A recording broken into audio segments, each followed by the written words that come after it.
This is our community's house. We are all guests in it to serve our community. My name is Mike Little, Mayor of the District of North Vancouver, and so the pleasure falls to me to welcome you all here to our regular meeting of council for Monday, January 27th at 7 o'clock. Council, we have an agenda that's been circulated with the package. Any errors or omissions from the agenda as presented? So moved. Hearing none, it's been moved by Councillor Murray. Is there a seconder? Councillor Back, prepared to call a question. All in favor? Contrary minded, motion is carried. Council, there are three sets of meeting minutes that have been circulated with the package. Oh, yes, you're right. I should take care of that first. So at the beginning of every regular meeting of council, we do a land acknowledgement. Councillor Murray, if you would, please. Thank you, Mayor Little, and Happy New Year, everyone. We respectfully acknowledge the original peoples of these lands and waters, specifically the Tsleil-Waututh, Squamish, and Musqueam, on whose unceded ancestral lands the District of North Vancouver is located. We value the opportunity to learn, share, and serve our community on these unceded lands. Thank you very much, Councillor. Okay, with the package, we have three sets of meeting minutes that have been circulated. Any errors or omissions from those meeting minutes as presented? So moved. Hearing none, they've been moved by Councillor Murray. Is there a seconder? Councillor Back, prepared to call the question. All in favor? Contrary minded, motion is carried. At the beginning of every regular meeting of council, we set aside a period of time for public input. It's about a 30-minute period for members of the community to raise issues of concern to them. Each speaker is permitted 3 minutes to address the council. We start by signing up people ahead of time, but as soon as we're through the speakers who have signed up ahead of time, I'll check back in with the room and see if anyone else would like to add their comments at that time. So the first speaker we have on an agenda item is Sean Salas-Lyon. I don't see if, there we go. We're just moving, Sean is joining us virtually. We're just moving them over to the meeting. I should say, these meetings are being held in a mixed fashion as far as technology. So members of the council, the public, staff are allowed to participate in the meeting either in person or virtually. Tonight, you have the entire council here in person, but we do have some participation remotely. So Sean, can you hear me? I can, thank you. Can you hear me? I can hear you clearly. Welcome. You have 3 minutes to address the council. Awesome. I'll try and keep it under. So hello to Mayor and Council. I heard through the grapevine that we're considering paring back the Spirit Trail such that it won't reach Deep Cove nor connect to Kate's Park. So basically, this doesn't really make a lot of sense to me, especially if we care about our long-term finances. So I thought I'd just briefly talk about that. So why is that? Well, we will eventually need to connect the Spirit Trail to these locations. Like one way or another, this will occur, be it in our generation or the next. With that in mind, I'm basically saying that it will probably be cheaper to do it now rather than later, because right now we've got matched funding, and will that be available later? And what about inflation, et cetera, et cetera? What we're basically proposing is to sort of throw away millions of dollars and to break a budgetary promise that we made earlier. So I'm going to suggest that we don't do that. Doing so would eliminate one of the key elements of the project, connecting the North Shore to Deep Cove, one of our big tourism hubs, and Kate's Park, one of our big recreation hubs. So if people have the option of getting there safely by biking, this will take the strain off residents who already find it difficult to get around their own neighborhoods with all the extra car traffic. We're in the process of densifying the district, and unless we tackle traffic and congestion head on, it's only going to get worse. The only solution to do this is either to turn people away, which is bad for business, or to provide alternatives to driving, like cycling and public transit. Now, public transit isn't part of our municipal mandate, but cycling is, and we really need to step up. As it is, it's practically impossible to get around the district safely. Like imagine asking a child to bike from Parkgate to Deep Cove. It's terrifying with the infrastructure that we have right now. I'm reminded of politicians of decades past in Ontario, like Mike Harris. Under his rule in the 1990s, Ontario canceled many ongoing transit projects, including the Eglinton subway. Of course, decades later, they realized again that it needed to be built to meet the needs of the growing populace. But by then, the project had ballooned in cost and had to be pared down to a street-running LRT, which still hasn't opened yet. You might have read about it in the news. So let's not be like Mike Harris. He put Ontario's transit aspirations decades behind, costing taxpayers billions of dollars. Obviously, this is obviously way different, way smaller, but it feels the same to me and the residents of Deep Cove. So please don't take away our long overdue safe cycling connections. Thank you. Okay, thank you very much. The next speaker I have is Andy McKay, or Mackay, sorry.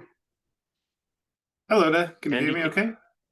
Yes, I can hear you clearly. Welcome. You have 3 minutes to address the council. Thank you very much. So I'm a resident of Deep Cove. and I cycle a lot. And for me, Parkgate is an essential part of where I visit. It's where my doctor's is, my church, my gym, my library, and my shop. So it's a very central part of my life, and for many other people in Deep Cove. And like the last speaker, I was concerned to hear that we might be cutting funding for the Spirit Trail past Parkgate. And I know that we talk a lot about people wanting to visit Deep Cove and get to Deep Cove, but I'd like to say, as a Deep Cove resident, I would like to be able to go get around my neighborhoods and get to my essential services in a safe manner that allows me to do that using bike routes. Currently, I have to cycle straight up the parkway, past your house, Mayor, and I'm like, it's kind of silly that there is no safe way to get to facilities that are important to me and my family without having to walk or drive or take a bus. But cycling is the one option that is kind of removed because we don't have that safe bike route. So this is a request to think carefully about removing that, not just for don't take away the option to have the Spirit Trail end at Parkgate. I think as a Deep Cove resident, it feels kind of annoying that, hey, we just had this great upgrade to the parkway, so I can now cycle down the parkway safely, and it ends at Parkgate. And again, residents of Deep Cove feel a bit sort of left out that we don't actually get the services extended to Deep Cove. They just keep stopping at Parkgate. And so I'd like to reiterate that Parkgate is an important part of the life for many people in Deep Cove, and having that connection would be extremely useful. And that's it. Thank you very much. Thank you very much. I think the next is on agenda items. We have John Grant joining us here in person. Welcome. When you're comfortable, you have 3 minutes to address the council. Hey, kids. I was reflecting on the way here. I'm ready to start. I was reflecting on the way here about last time I was here was for the Schmoo business. And I want to thank you all for being available. And I talked to most of you during that process. So I commend the work you do. I thank you for that. I have two items for you. The first one I wanted to pitch to you is the idea of what I would like to call a one-sided street. So I was wondering if somebody could look into the idea of citizens being able to push their garbage across the road and allowing the truck to come down the street once. I know we won't be able to do this on busy streets. I know some residents won't buy in at all, but I think it's possible we could save truck traffic, which would ultimately save us money and trucks on the road. I would be happy to push my garbage across the street, and I would just, you can give me some direction on who I should ask about that, how I should push that forward. That's my first idea. The second one, well, that one's to save us money. The second one I have for you is I'm going to go back to the Schmoo thing when I interacted with the forest interface. And I'm reflecting on that. I'm thinking, is it possible we could think about making building in the forest interface something that we could incentivize as opposed to make it more difficult? I was looking at the fires in LA, and then you probably caught this conspiracy idea that their houses were set on fire and the trees didn't burn. I was wondering if we could somehow make it so that it's easier for people to build in the interface, therefore making the houses less of a trigger for us. And over the long term, money invested, hopefully we never get to this situation, but perhaps the money we put into houses would make us make more of a defense. Right. So those are my two wacky ideas for tonight. So one on moving the garbage across the road and one on making interface building safer. Thank you very much for your comments, John Grant. Thank you. Next speaker I have is John Lesso joining us here in person. Welcome, John. When you're comfortable, you have 3 minutes to address the council. Thank you.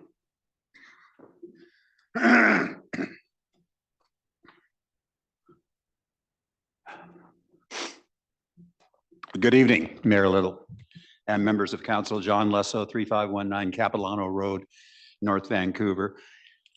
At 6:55 p.m. on Wednesday, January 22nd, I was forcibly denied entrance to the district hall and the foyer at a public meeting here. My intention was to attend the board meeting of the Edgemont Community Association in the Skyline Room at 7 o'clock as an observer. I had previously advised the ECA board in writing that I would be attending the meeting. I'm a former, excuse me, ECA board member 2019 to 2024, and I reside in the Edgemont Community Association catchment area. Upon approaching the glass doors, the security guard advised I could not enter the foyer or attend the meeting. He refused to give the reason why or who gave him the authority to deny me entry. But during this time, very brief time, members of the public, including Councilmember Hanson and ECA member Eric Skronowick and 2 other individuals, were allowed access. I remained outside the locked doors from 7 o'clock until 9:15. On several occasions, I asked the security guard to allow me enter the foyer, and he refused, only stating that someone had told him not to let me in. At 8:20, I called a friend who is a business owner in the district of North Vancouver and asked him to come to 355 Queens to witness and record the events. He arrived at 8:30 and recorded the meeting. After it was over at approximately 9:15, at which time I again stood by this front door and asked the departing ECA members, including Adrian Chaster, who had given the guard the authority to deny me entry. Chaster refused to say, but board member Lynn Kelly responded, I did. That was the end of the scenario. All this is recorded on the district and the private video. I request a brief but full investigation of this incident, including confirmation of these events by that unnamed security guard who was present at all times, just asking to confirm my statement, and an assurance in writing from the district that I will be able to attend future meetings of the ECA if in fact they're held on district premises. Thank you. And I've got additional hard copies of the correspondence relating to this. May I just leave them here? In the black tray, and we'll make sure those get circulated. Thank you. Thank you very much. Okay, would anybody else like to address? Oh, sorry, I see, Hazen Colbert joining us virtually. And I was trying to look down the list here and I don't see a name that reflects Hazen on the list. Is anyone here on the virtual list identifying as Hazen Colbert? I don't see Hazen Colbert in the room here. Okay, I'll continue on with the list and check back in at the end of the meeting if to see if Mr. Colbert has joined us. Would anybody else like to address the council? Please come on down. And virtual participants are able to raise their virtual hand and we'll get you into the queue as well. Welcome. Kevin Harrington, District of North Vancouver, Roslyn Boulevard. Thank you for Mayor and Council for the opportunity to address you. I just would like to thank Council for your conscientious approach to budget planning. The fact that you've engaged DNV residents with the survey on resident priorities and planning for expensive projects is very much appreciated. In my view, prioritizing and efficiently allocating resources to DNV's large capital expenditures is critical. As you know, we've really had some substantial tax increases over the past 2 years and the subsequent year, totaling, if this is voted in, it's an 18% increase over 3 years. These tax increases pose a very significant burden on many residents. And these are far in excess of wage growth, inflation, and clearly are not sustainable. So the impending tax increases for utilities, when you pile these on with the DNV wastewater plant, over budget $3.86 billion, if we don't have another level of government that steps up, what that means is that each North Shore resident will be on the hook for $590 for the next 30 years annually. So as this relates to Spirit Trail, it's also reassuring when we read the DNV Spirit Trail information report to council dated December 17th, it recognizes that DNV is facing fiscally constrained environment and that the budget has been reduced from 20 million, the suggestion, to 15 million. It's also important to acknowledge in the DNV budget survey engagement that found active transportation, including bike lanes and micro mobility, ranked near the bottom at 13 of 14 priorities. The survey found that Spirit Trail Eastern Extension was deemed important or very important to only 40% of respondents. So I actually support the Spirit Trail. I think it should be built. However, we need to find building cost efficiencies with this initiative, as well as all the other initiatives. We can hopefully realize this through the use of existing trail networks. One previous fellow wants to get to Deep Cove from Parkgate. There's some great networks to get there. A little bit of building to be done, but it can be achieved. And I think if we look at how do we do these things most efficiently and re-examine our large project priorities, find efficiencies where possible, we can continue to live within our overly stretched budgets. Thank you. Thank you very much. I will just say two quick comments on it. One, I would really appreciate if it was called the Metro Vancouver Wastewater Treatment Plant, not the DNV Metro Wastewater Treatment Plant.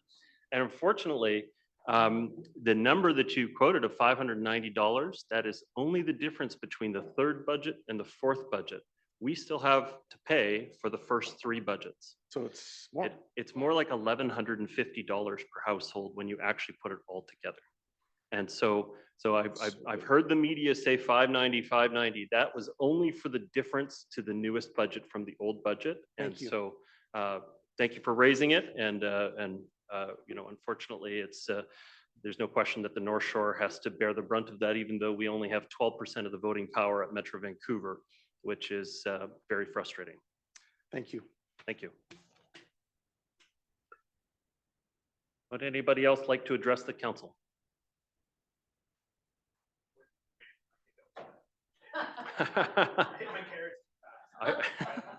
Eric, I can't buy you a whole lot of time, Eric. I'll double check the list to see if Mr. Colbert has joined us. I do not see him as a virtual participant. So, Mr. Jansen.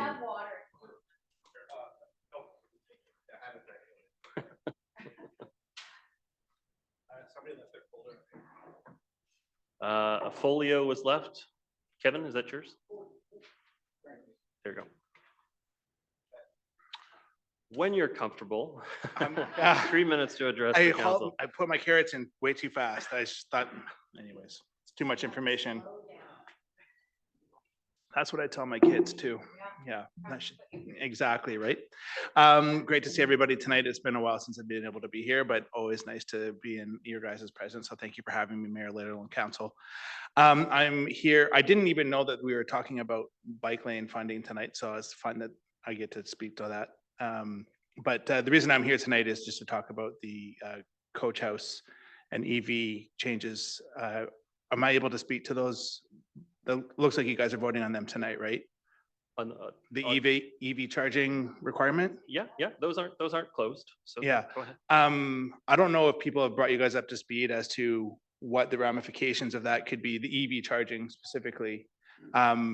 Like some of these EV charging, even though there are devices that can be used to split up the power, so you can like power your EV and your hot tub at the same time or something like that. These things all cost more money and they all take more time and they're more difficult for electricians to figure out. Now, what happens sometimes is this will tick somebody over from being in a simple 200 amp service to a 400 amp service. And if you have never had any experience or know anybody that's gone from a 200 amp service to a 400 amp service, we're talking about a minimum upgrade of $10,000 just from hydro, never mind the panel from the electricians, to as much as $50,000 to $60,000. And we're talking about months and months and months of time with hydro's planning department. Like, this is not a trivial sort of ask. So I would beg you guys to tread lightly and really think about the EV charging side of things, notwithstanding not every household has an EV at this point in time. I'm a bigger fan of giving people carrots for putting them in than having a stick and making them put them in. Just my own thoughts.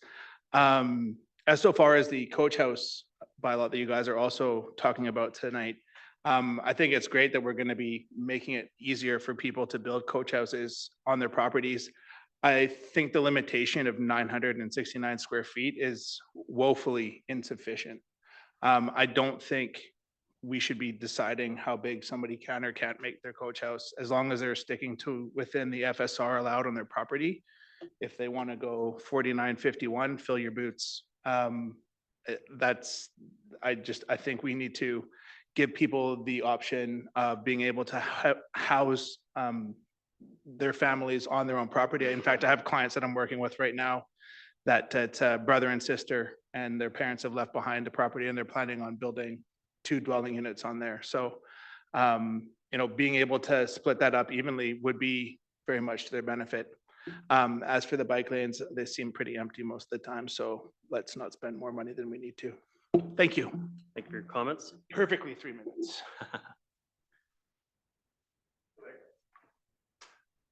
No hiccups. Yes. I just wanted to be clear on the item with the electric vehicle chargers. So Yes, sir. the electric vehicle chargers were given first, second, and third reading back in December. Right. And so tonight it's just for adoption, so there won't be a debate by the council necessarily on the matter. So if you came here to hear a debate about EV No, chargers. no, I came here to, I didn't know that it was- was being discussed, and I came here Yeah, because you guys are voting on it tonight, right? Well, the first, second, and third were passed in December. And so now we just have the adoption for consideration by council tonight. It just, there won't be an opportunity for debate about it. It'll come up and be considered. and- Hopefully my words have resonated with a few of you. Thank you very much Thank for you your very much. comments, Mr. Jansen. Would anybody else like to, I believe we have a virtual participant, we have 2 virtual participants, Judith Brooke and Corey Cost. And so can we move them over to the panel, please? We'll probably round out our time for public input.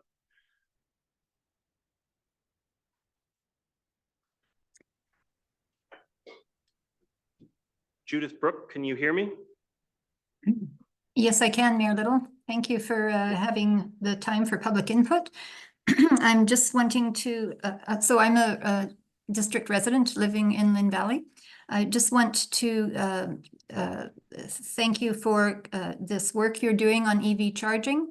I would like to give my support to your moving this forward. I think it's clearly the way of the future. We need more EV charging positions and places folks can go. The description that you have there means that even someone traveling across the country will be assured that there will be charging infrastructure for them as they stay at a tourist accommodation, and I think that's fabulous. The prior speaker mentioned some qualms that he has personally about moving to a higher wattage needed for a home. This is not always the case, and as we know, with time of use and various adjustments that a capable electrician can make, you can charge your car at different times. It's not needed to be charging during the most demanding time between 4 and 7 p.m. in the evening. So I just wanted to make that clear that the need for EV charging is not a showstopper in any way due to needing more wattage. I have solar panels on my home, and for a number of folks in the district and elsewhere who do, that also lessens the draw on the BC Hydro grid. So thank you for having this topic again on your agenda and for moving forward with it. Thanks for your time. Thank you for your comments, Judith Brooke. Now, virtual participant Corey Cost. Corey Cost, can you hear me? You are muted in the system. Unmute, okay. There you go. Welcome. I can hear you clearly. You have 3 minutes to address the council. Good evening, Your Worship and members of council. My name is Corey Cost, live near Edgemonte Village. I was just a little curious about the bylaw 8597 that you'll be passing this evening or adopting this evening. Having read the material, I'm still puzzled if this actually applies to single-family residential zones or not. it seems like you've sort of missed the boat. There are so many people who are in single-family homes that have already installed their charging facilities, and now it appears like you're trying to bring in some regulations of that. So I'm not clear if you're actually meaning to apply that or to multifamily residential units. It would be nice to have some clarity on this matter. As for the coach houses, nowhere will you find, or I could not find, any mention of the FSR changing from its usual 0.3 to 0.55 for single-family homes. So, but I agree with the gentleman's comment that maybe the 969 square feet is too limiting for certain configurations and should have the flexibility of being a little bit more than that. Perhaps not more, though, than the area of the single-family residents that are needed there in the first place, or are existing, or will be there in conjunction with a coach house and a secondary suite possibly in the home. So I think the 50% rule comes into play there. So that's something that should be perhaps mentioned again for the rationale of 969 square feet limit on coach homes. Thank you very much. Thank you very much for your comments, Corey Cost. I will just say on that item, which I think is 8.2, which is the electric vehicle charging. So we're in a bit of an odd spot. We're up for adoption on it. And so normally the procedure, if you want to have more discussion about it, is to actually roll back the readings, have the discussion, and then at a future meeting, then advance it if you wish to. But I think we could probably add some clarity, Mr. Milburn, if you could answer that question. Do the electric vehicle charging regulations apply to single family homes? Or Ms. Jackson? Okay. Probably best answered by Ms. Jackson as this Okay. is the bylaw should move forward. Carolyn Jackson, please. Yeah, Your Worship, thank you for the question. Yes, they apply to single family, all residential spaces. Yeah. No, not existing, sorry. In new builds, yeah. And I just want to note, as we had discussed previously, that it is much more expensive in the future to retrofit. And that's why we want to make sure that these spaces are available when the buildings are in construction, because that's the cheapest time to do it. Thank you. Hope that clears that up. That was what was voted on back in December, just to be clear. Okay. So council, we're going to carry on with the agenda. And at this point, we have a delegation that is here to present. I'll welcome the delegation up. Two things I did actually just want to mention. We do have a new person working with the District of North Vancouver. I'd like to welcome Rhonda Shell. She's our new deputy corporate officer, essentially the deputy clerk for the District of North Vancouver. And you come to us from our friends in Anmore. I don't know if you want to say hello. No. They were like, you took her from us. I know, I got an earful from their mayor, so Yeah, there so you did go. And yes, welcome. I did also just want to say that a delegation is a little bit different than regular public input. It provides an opportunity for an organization within the community to come forward and speak for about 5 minutes on what's going on in their organization. And then there's an opportunity for Q&A from the council afterwards.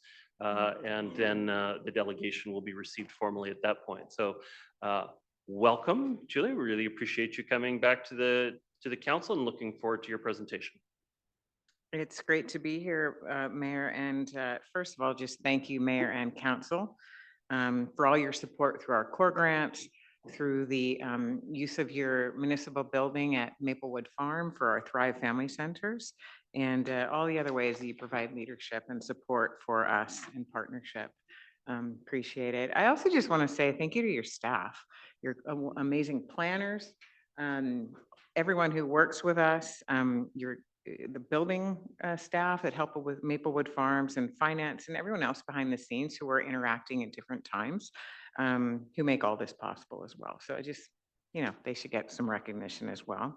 Tonight, my goal in now 4 minutes and 19 seconds is impossible, but is to give you a very high level of our programs and strategies and a view of the numbers, which I think tells the story of Family Services of the North Shore, which is unique among nonprofits. And then I hope we can have a little bit of conversation because I know we can go past 5 if you're interested. Not really sure how to move this thing. Does this just go down?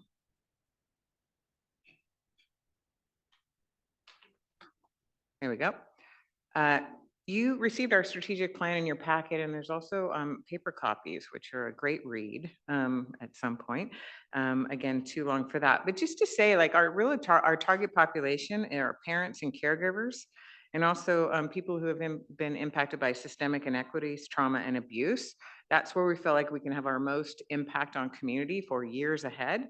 And our approach is to get support into people right when challenges and struggles begin.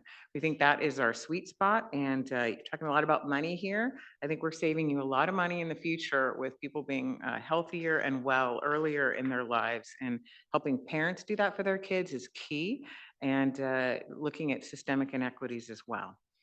The next slide, I know you know this, counseling, support, and education, volunteer engagement broadly. And we've been around for over 60 years in the community.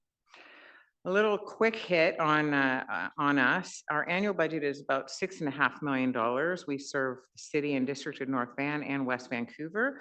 Size, 60 staff and contractors, over 600 volunteers. We've grown our volunteers over and through COVID, not decreased them. We serve about 12,000 individuals and families each year and 3,300 donors and supporters. Again, where we are unique is the way we bring community together to work together to support all the work we're doing. This, I think, is very interesting to locate us in the world. So we have our Thrive Family Center at Maplewood Farm, donated by you, or allowed us to use it. Thank you. We have our counseling center at Lonsdale Avenue, which is partly supported by a tax exemption by City of North Vancouver. Community Hub is supported by Quadrille as an in-kind donation. And then Thrive Family Center in West Vancouver is also donated in kind. Such a great example of how use of public spaces really help us scale up our work.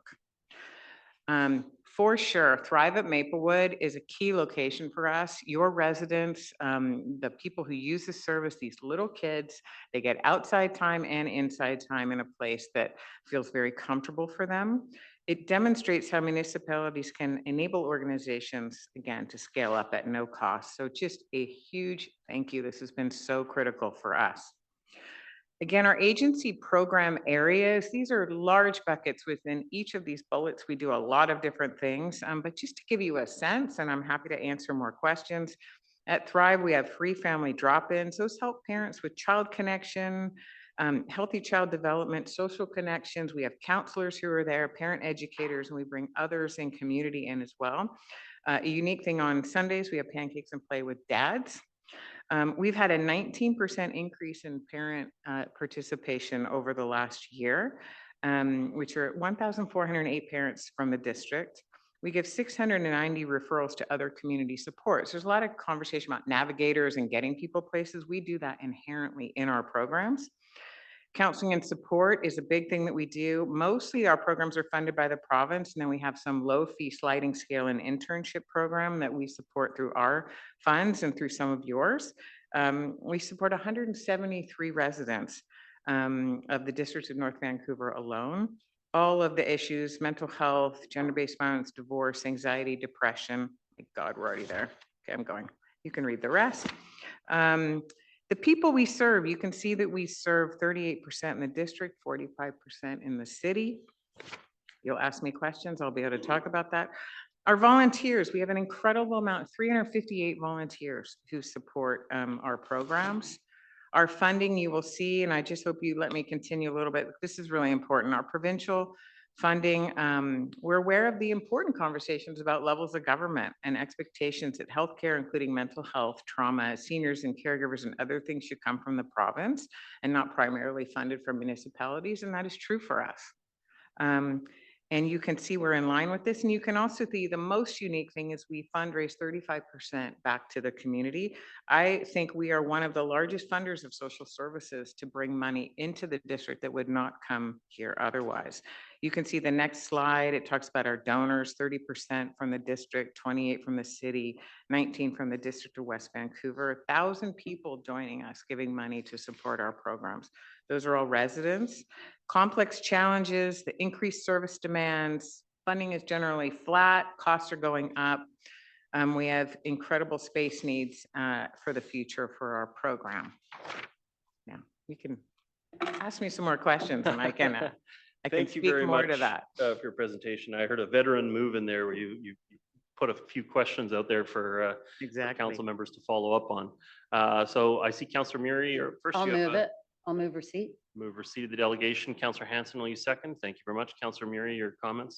Thank you. Thank you for your presentation and thank you so much for all your work over the years in the community. How do you get more volunteers when the rest of us are having a decline in our volunteer numbers, like a significant decline in many areas? What's your secret? Part of that is we've invested in the infrastructure of that. So good recruitment and retention, good communication with volunteers, a core person who's in charge of that. But we've also just over time, we have a culture of giving back. So when the pandemic hit, this is when we grew, right? Over time, is that people wanted to do something to help out. And so, we couldn't have people come in, especially people with a certain age or older, they're more at risk during the pandemic. So we were able to create ways for them to volunteer out in community. We also had donors put up tents when we had Delbrook. Containers at Delbrook. Remember that? Yeah. But it's about the culture of it, right? So it was our internal staff didn't say, oh my God, we can't do this. Now we'll have to shut down. They said, well, we have to do more, so let's go. And we had a lot of volunteers. The other thing we have a volunteer lead team. So we have lead volunteers over critical areas of our agency or of our programs. And so then they mentor other volunteers below. So there's this really good leadership core of volunteers and people feel a part of something. They're not just showing up saying, how can I help? They show up going, this is my job and I'm going to do it. It's very powerful. Is there a demographic that's more that's growing in regards to those volunteers? Are there retired people or is it younger people or is it just a general mix?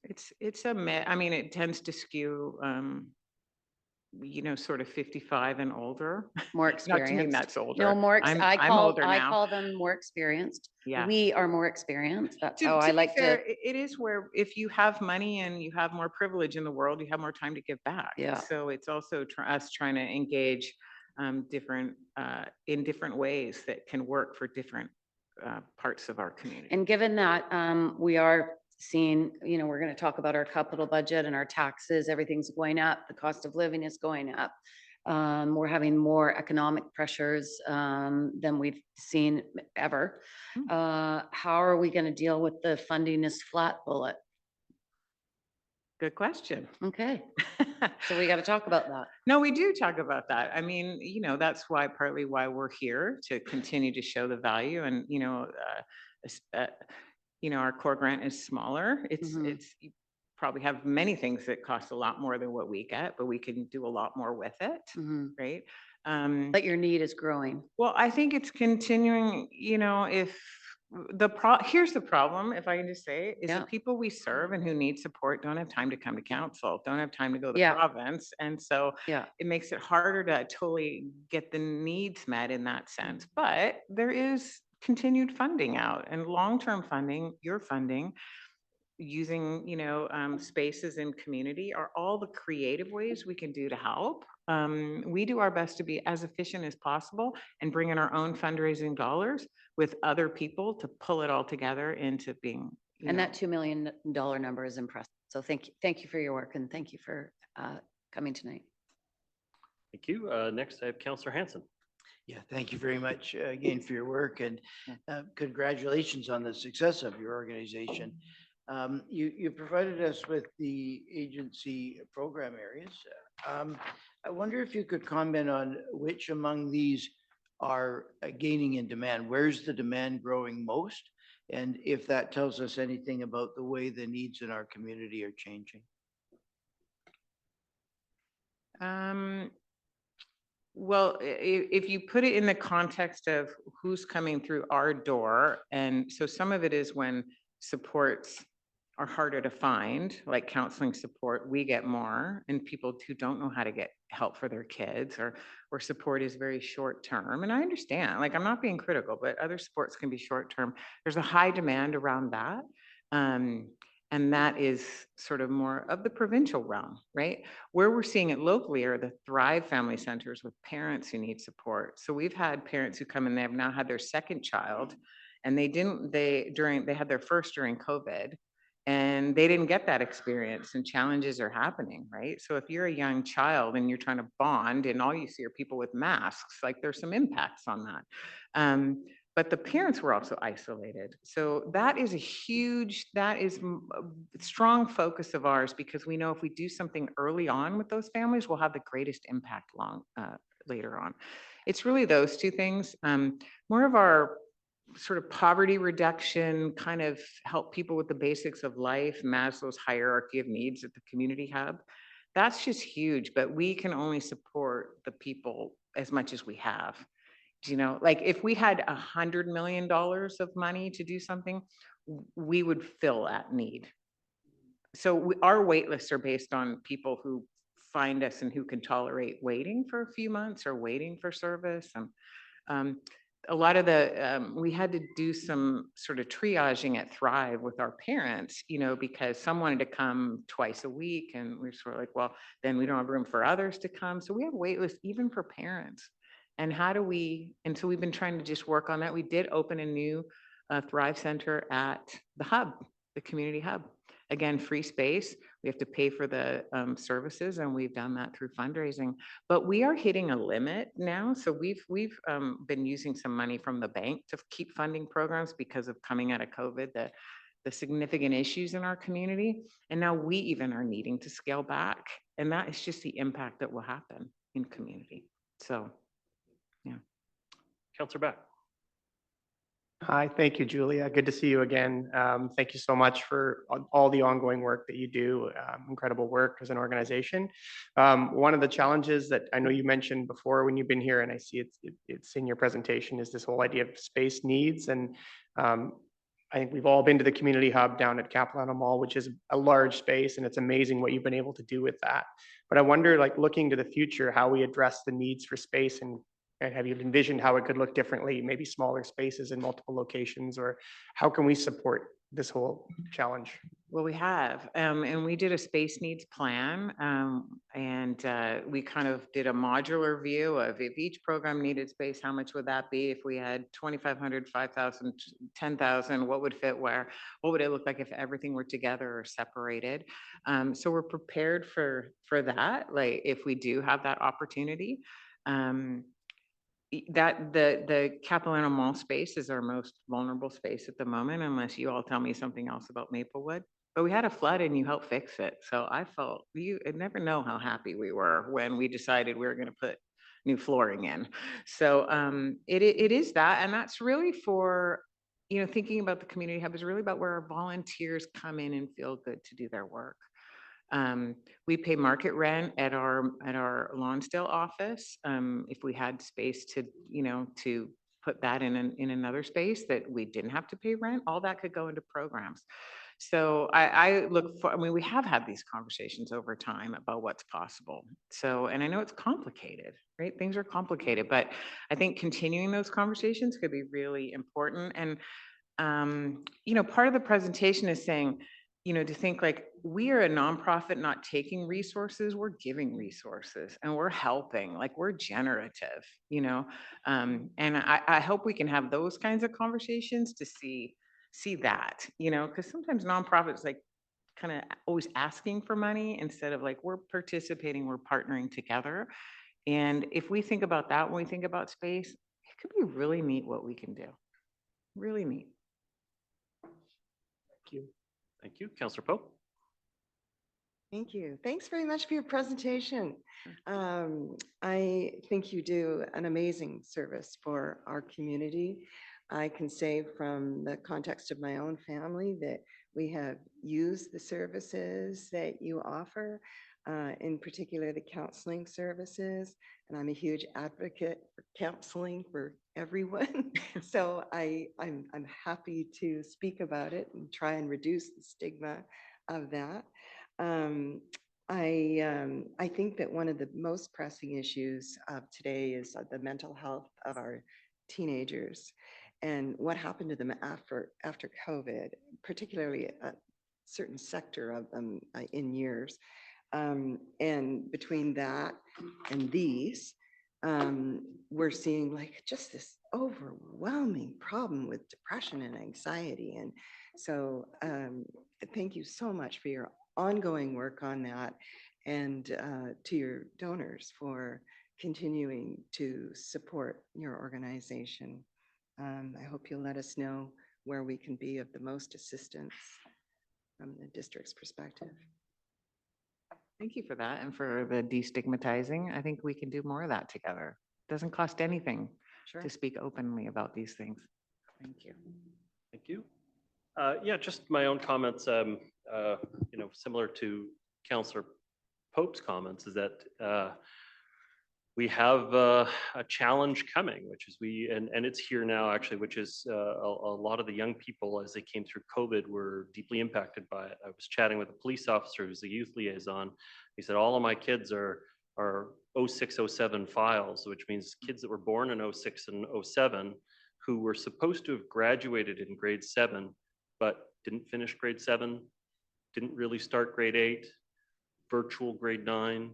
And now what they're seeing is a significantly elevated level of shoplifting and assaults and files out of that group. And so it's something we have to be very aware of, that is something moving through our system, people who are deeply impacted by COVID and the reaction to COVID.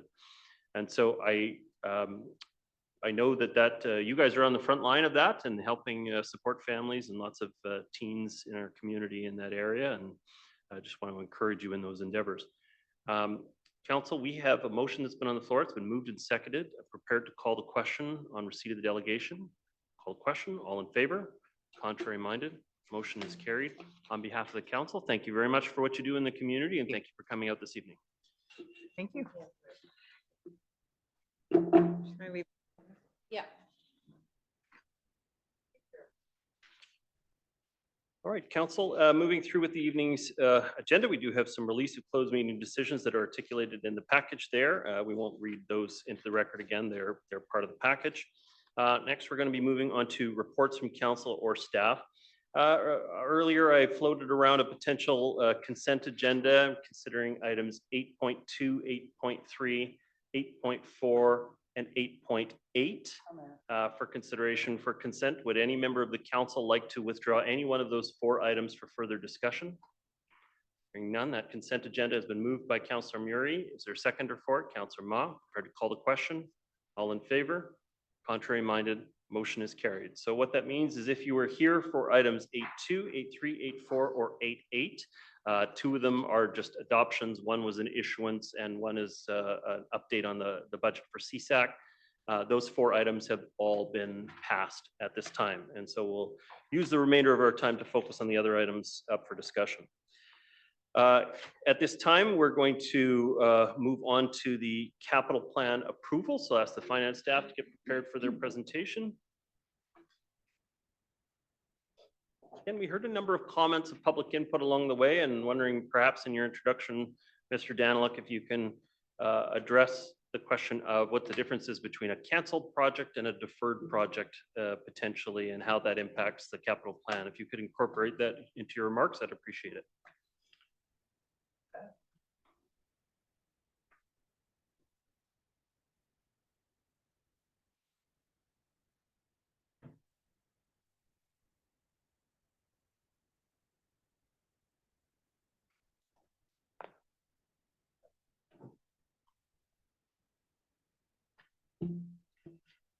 Good evening, council and members of the public listening in. To take the mayor's question up at the top, a deferred project is a project generally that's delayed for a certain amount of time. When you're hearing me talk about a deferred project tonight, it'll mean a project that will now occur outside the 5-year financial plan. It doesn't mean that it disappears entirely. It's still in the rolling 10-year financial plan, and there's opportunities for it to continue to proceed in the future. Canceled project is just that. It's no longer going to occur in the plan. Thank you. Tonight, staff are seeking approval of the capital plan. This capital plan addresses the $55 million funding gap identified last July and is based on the capital prioritization framework that was introduced at that time, the September budget engagement and direction from council, including to reduce the capital spending by approximately $30 million and add additional borrowing of approximately $25 million. While council priorities continue to move forward in this plan, there's still much uncertainty with the economic environment, impacts from extreme weather events, and potential impacts from senior government budgets. All these uncertainties impact the capital plan. As this is a rolling plan, it will be updated as new information comes available and new direction from council is received. There will be opportunities to amend the plan this spring and fall and into the future. Staff are seeking direction to prepare the financial plan as well, based on a 5.5% property tax increase, including an additional 1% to address the infrastructure deficit. If I can have you pull the microphone directed right towards you, that Oh, would help. Am I quiet? Thank you.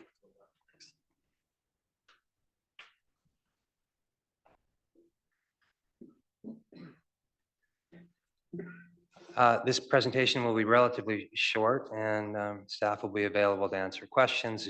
As you can see, there's only a few items on the agenda. This slide shows. Oops. Excuse me, I just lost my spot. This slide shows the remaining steps in this year's budget process. Budget process started back in July with the budget outlook. At council's direction, a public engagement on the budget was held between September 6th and 30th, which included questions on the importance of capital projects. The engagement is included in tonight's package as well for reference. At the Priorities and Budget Workshop on October 29th, council considered feedback from the public and staff shared strategies on how the capital plan could be reduced, as well as how additional borrowing could be leveraged. At a closed meeting on December 9th, council provided direction to bring back this capital plan for early approval. The remaining steps on this slide lead to the adoption of the financial plan bylaw, and this bylaw must be adopted before the property tax bylaw. And April 7th is the latest date this adoption can occur. The slide was shared last year, and I'm bringing it back for good reason. It continues to be a challenging environment for capital planning, and early approval of the plan helps secure the best value and enables more progress on council priorities. Last year, council approved the capital plan in December, enabling staff to tender projects earlier. With rising costs and limited funding, this year's process took more time, and delaying approval further does risk limited bids, delayed contract awards, higher costs, and a more challenging project delivery. This table highlights the $55 million in proposed changes to address the capital funding gap, including $30 million in reduced spending and $25 million in additional borrowing. The reduced spending focuses on projects in the outer years of the plan, enabling council's highest priority projects in the near term to proceed. The changes included in lines A and B allow staff more time to develop options and improve our financial position before bringing back projects for consideration. The changes in line C defer projects that improve current service levels and are generally considered a lower priority in a limited funding environment. This type of spending was identified in the capital prioritization framework as priority 4. These changes include the conversion of gravel fields to artificial turf, a portion of the Spirit Trail, as well as some EV charging stations. Further down the table, the savings realized in line D resulted from a thorough review of projects through the project management framework. And finally, additional borrowing was realized in line E, where we leveraged new ongoing sources of revenue and self-funded operations to advance more projects. In addition to these proposed changes, it's important to keep in mind that with the recent surge in infrastructure costs, it's costing more to maintain the infrastructure we already own.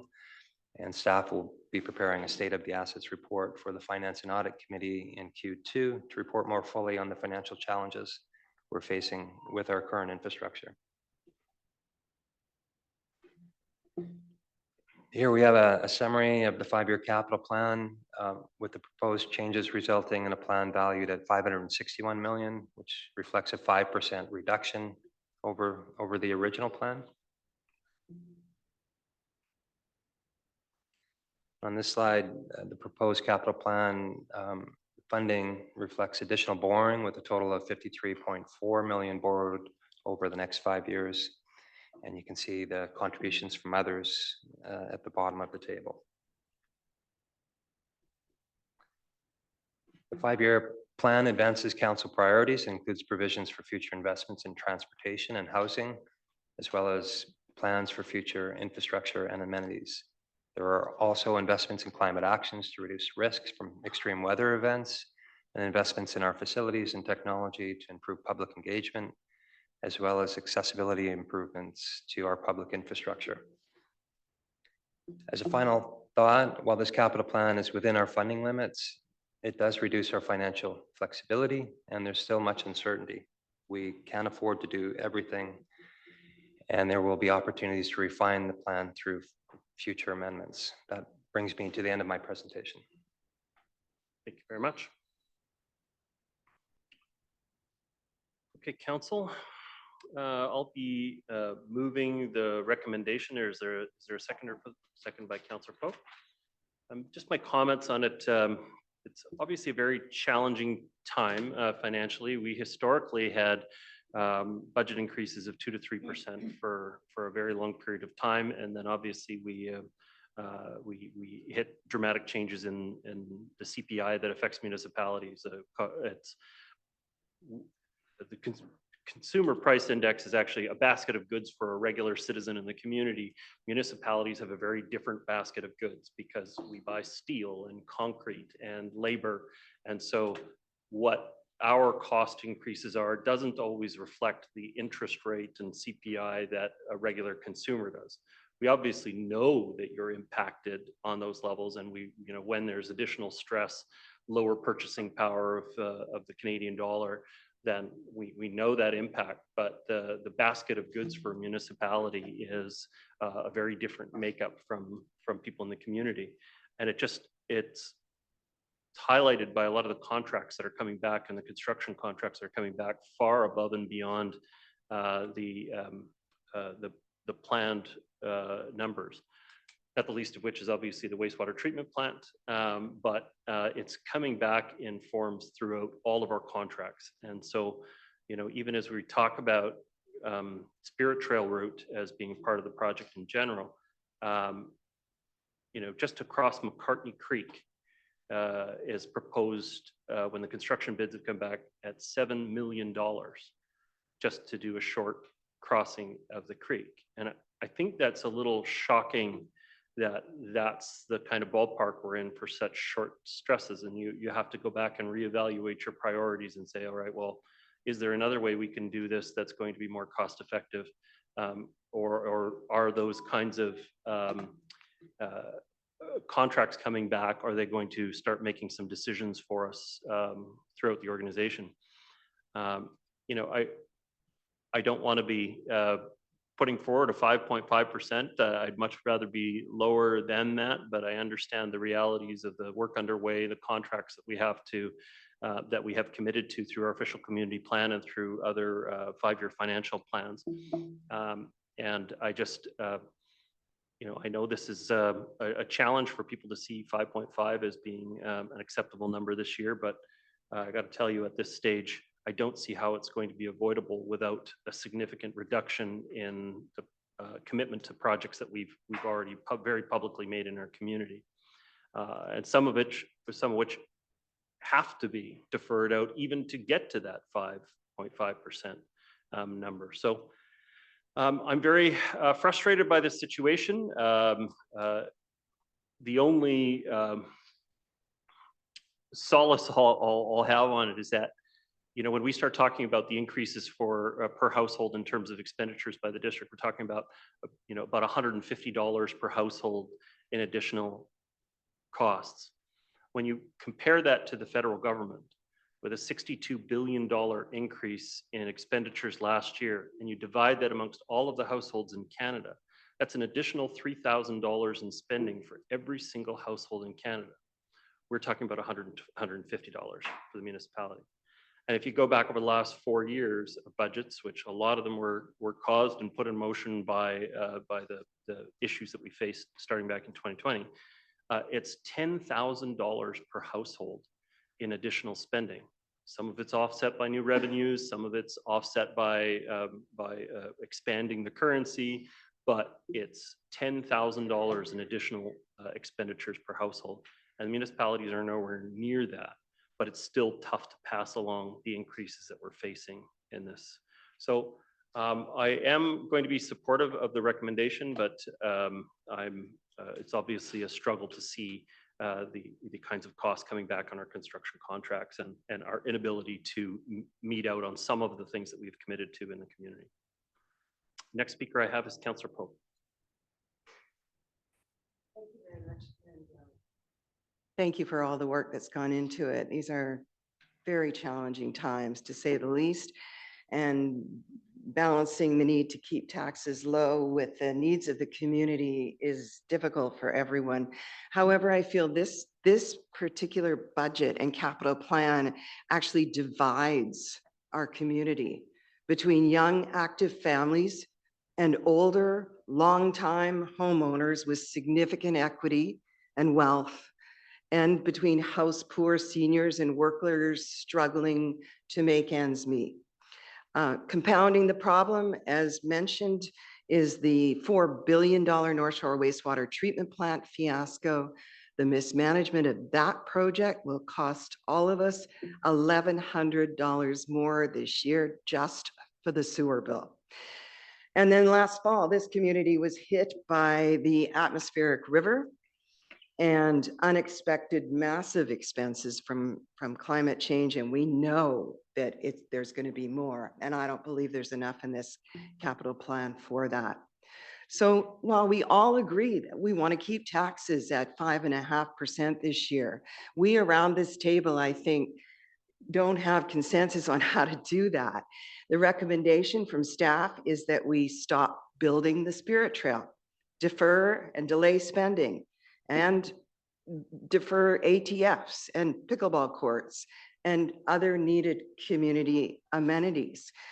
But in 2023, just 2 years ago, we heard from hundreds of people in this community and students and coaches and seniors that they wanted sports facilities and active transportation. And some even told us they were willing to pay more taxes for it. So when we sent out a survey last fall and asked residents what their top priorities were in terms of services, parks and rec services, including sports amenities, were the second highest priority, even ahead of police services. So last year we raised taxes and committed to providing that. And now we're being asked to forget about our commitments, go back on our promises, and cut and defer some of these important projects. Well, I think the community has had enough. People are tired of us not doing what we say we're going to do. They are battle weary from coming back here year after year to advocate for these services. I could go into details of entire generations of students at Handsworth, for example, including my own daughter, who have not had a field for the entire high school years. So I am not supportive of the recommendation to accept this capital plan. I feel that we need to take the opportunity right now to get this right, to push pause on the capital plan approval, fine tune it, find other ways to reduce DNV spending so we can provide the services this community demands.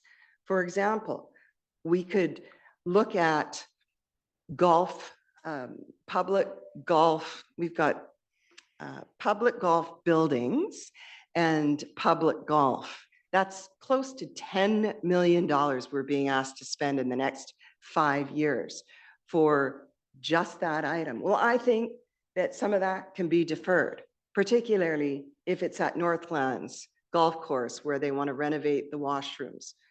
Have you seen the state of some of the rest of the washrooms in the district? So I think I would like to, I favor the other option of putting it back to staff and seeing if they can fine tune it, sharpen the pencils, come back with some examples of places and other options where we could cut. Thank you very much. Next speaker I have is Councillor Murray. Thank you, Mayor Little. Mr. Daniel, come page 71 under urban parkland. Can you explain those numbers under urban parkland and what those numbers are about? Sorry, I don't have it in front of me. Is urban parkland under renewal or? Oh, it's renewal capital. You don't have this? I do. Sorry, I need to find it. But from memory, if we're talking about renewal capital with urban parkland, 12.517 over the 5-year period. Yeah. Yeah. So that would be investments in infrastructure that we already own there in our urban parks. Can you give some examples of what that? So we have Ms. Jackson here as well. Oh. I don't know, that's her department, so. This is really renewal of existing assets, so playgrounds, parking lots, and bridges. Number of playgrounds include, to name a few, Little Kate's, resurfacing tennis courts, replacing stairs, and the like. It's just a complete package of all the renewal work that we need to do Over the in next various- 5 years. That's right, yeah. And some of those haven't been addressed for many years, some of those Correct. areas, right? We started off at 9% in a time when the uncertainty in the world has never been at its highest. I guess you could look back into the world wars where there was and the Depression, but certainly we're in a time in our society and the world where we've never seen the costs and the uncertainty, government, and how we're moving forward. Our official community plan was sold to this community to create, to move people out of single family homes where there were 5 empty bedrooms and allow affordability for young people. And in my opinion, it just has not worked. The affordability issues in this region, in this province, in this country, in North America are, we've never seen this before. The gap between rich and poor is getting wider and wider and wider. And yet the train still keeps rolling down the track and we keep spending money. And I haven't believed for many years that we've been living within our means. You know, the growth in Metro Vancouver is requiring infrastructure to be upgraded, and growth has not paid for growth. That's, you know, Metro Vancouver admits that, the municipalities admit that. We're putting DCCs in place, development cost charges to help pay for some of these things, but it's too little too late. In my opinion, it should have been done decades ago. We continue with this budget, and we are still at a 5.5% increase. And as the mayor pointed out, you know, for us, those of us and Councillor Hanson that have been on this council for a number of years, we were at 3 for many, many years. 1% for operating increases to our staff complement, and then 1% for capital. And it was a great model for many, many years. And then COVID hit and we went up to 7.5, and it seemed like that should be okay. And I, for one, don't think it is okay. You can look at all of these things that we're facing as residents in this community: the sewage treatment plant, the cost of groceries, the cost of gas, the cost of housing, the cost of everything. It's a cumulative total. It is not siloed. And we often, in these exercises, look at a siloed approach to money and spending and taxes. And it's not, because there's only one taxpayer and we're all paying. Councillor McKay-Dunn famously, must should nice. And I've always tried to follow that. And I think there's some things that we must do. We need to look after our infrastructure. We need to make sure that we can put the protective services in that we need. And certainly the atmospheric river showed us that we've got some big challenges. It will happen again. And it was a significant impact to our infrastructure. Even when we spent millions and millions upgrading the infrastructure, we still had significant impact. We are dealing with uncertainty in regards to the infrastructure with the cost with Metro Vancouver, whether we can pull back some of those increases and go back to the region and ask for it to be spread out in future budgets. That's an option for us. We are smoothing those rates as best we can. Metro will be discussing their budget in March to see if we can't find more money to decrease those totals. It is very, very challenging, and they're political decisions. They're not made by the staff. They're made by the politicians, who oftentimes, I believe, are the ones that are dividing the community. As far as the issues that we're looking at, the cuts in front of us, I think that unfortunately we're having the discussion about the Spirit Trail on February 10th. Too bad we didn't have it before this meeting. It would have made a little bit more sense in my mind. Because I think there's a significant section of the Spirit Trail that will be addressed. But this is no surprise. There's a significant amount of concern for residents that live in Deep Cove and residents that live in the Sherwood Park area. And many of them are here tonight in the audience to show that they still have those concerns. And we haven't quite hit the nail on the head in regards to the alignment, but certainly a potential alignment to Parkgate with existing trails is in the works. And it is astonishing that for one crossing, the original alignment had 3. One bridge is $7 million. We did make a commitment to the Handsworth community in regards to the field, and I will abide by that commitment. But I bet by the time that field's built, it's over $10 million. That's how quickly these numbers are rising. We are not living within our means, folks. We're spending way too much money, and our official community plan is driving those costs. Growth is driving those costs. And, I think if you look back to decisions that the federal government made and the provincial government, municipal governments, I think, hindsight's 20/20, but boy, I wish we had that hindsight, because I think we would have gone in a different direction. Things are not going to get easier. They're going to get far more difficult than they are now. And we have to be able to respond to that. And if we're trying to address every need that every resident in our community wants, or every visitor in our community wants, that's not responsible leadership. That's not responsible government. And that is playing Russian roulette with the taxpayer's wallet. Thank you very much, Councillor Murray. Councillor Mo. Thank you. Rick, before I start, can I ask you a question first? What is the value of the assets that the district has to maintain over the years? The latest estimates were north of $3.5 billion. Sorry, $3.5 billion of assets that we're responsible for maintaining. Those are like washrooms, infrastructure, streets. That's correct. Right. And with growth that will happen and dictated by the province, what will happen to that number? Well, we're going through that exercise right now, looking at the updated forecast for growth and the impacts on infrastructure and amenities, but obviously will increase. Right, so there'll be more demands. Yeah. Okay. As my colleagues have mentioned, we all know we're currently living in challenging financial times. When I was elected to council, I knew there would be some tough decisions to be made. There will be people who support council's decisions and others who won't. In the end, I think we're all guided to do what we think will be best for the greater community. In the last week or so, I've received a lot of feedback, so I want to thank everyone for taking the time to send it in. In preparing this plan, there will be trade-offs. I think we did move the needle on major projects like ATFs and the Spirit Trail. There will be progress over the next couple of years.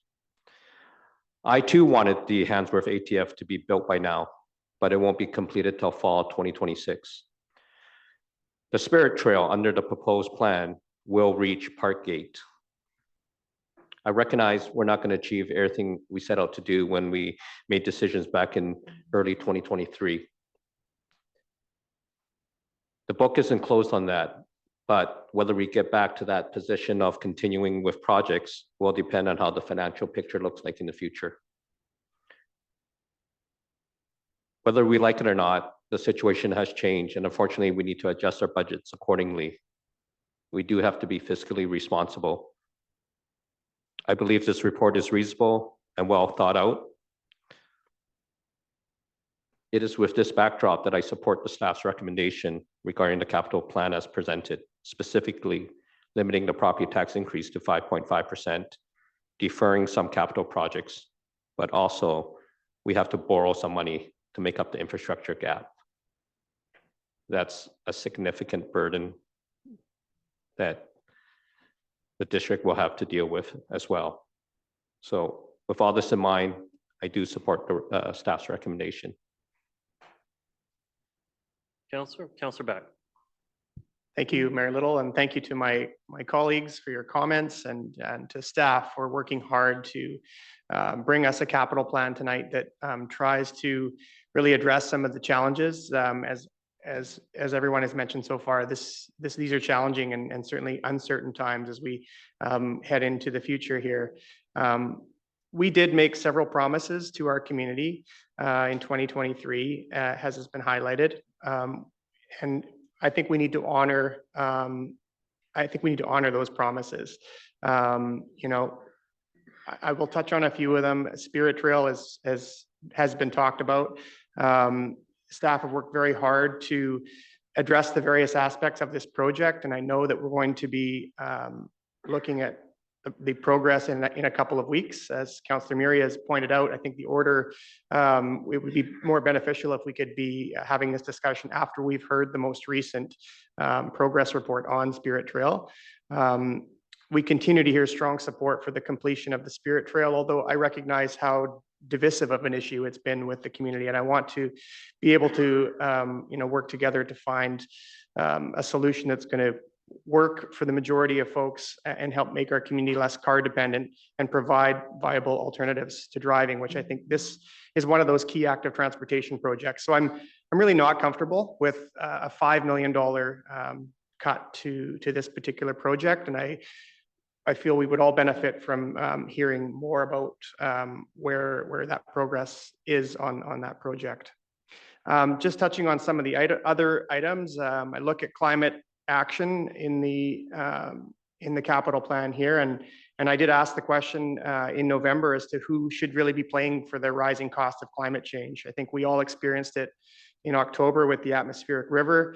Climate change is at our doorsteps, and local governments are the first responders to these impacts of climate change. And I don't think we've set enough aside under climate change adaptation, to address the sort of weather events like we saw in October. And I think going forward, we need to be looking more at what funding needs to be there. Under mitigation, I recognize that public EV charging stations was the only item there. And I think, again, I'm concerned about the lack of funding in the capital plan for climate change in general. Around parks, which has been highlighted, I'm proud to see that Handsworth is moving forward, but at a cost of close to $9 million. That's partly the cost of delay. These capital projects have all gone significantly up over the last couple of years. And as much as I'm proud to see Handsworth moving forward, I don't want to see the deferment of the gravel field conversions, 2 of them that were progressing at Kilmer and Delbrook as recently as a month ago. I feel like there are several items within this capital plan that I would like staff to be able to come back and see if we can, again, trim some of these costs so that we can be able to include these items that we've really heard from the community as being priorities over the last couple of years. I've got some other questions around our own facilities and equipment, the $16.1 million that's allocated for district fleet over the next 5 years. Is there ways that we can defer some of that, or maybe we're not, needing to replace all of the vehicles for our staff, as well as the separate $1 million for parks vehicles.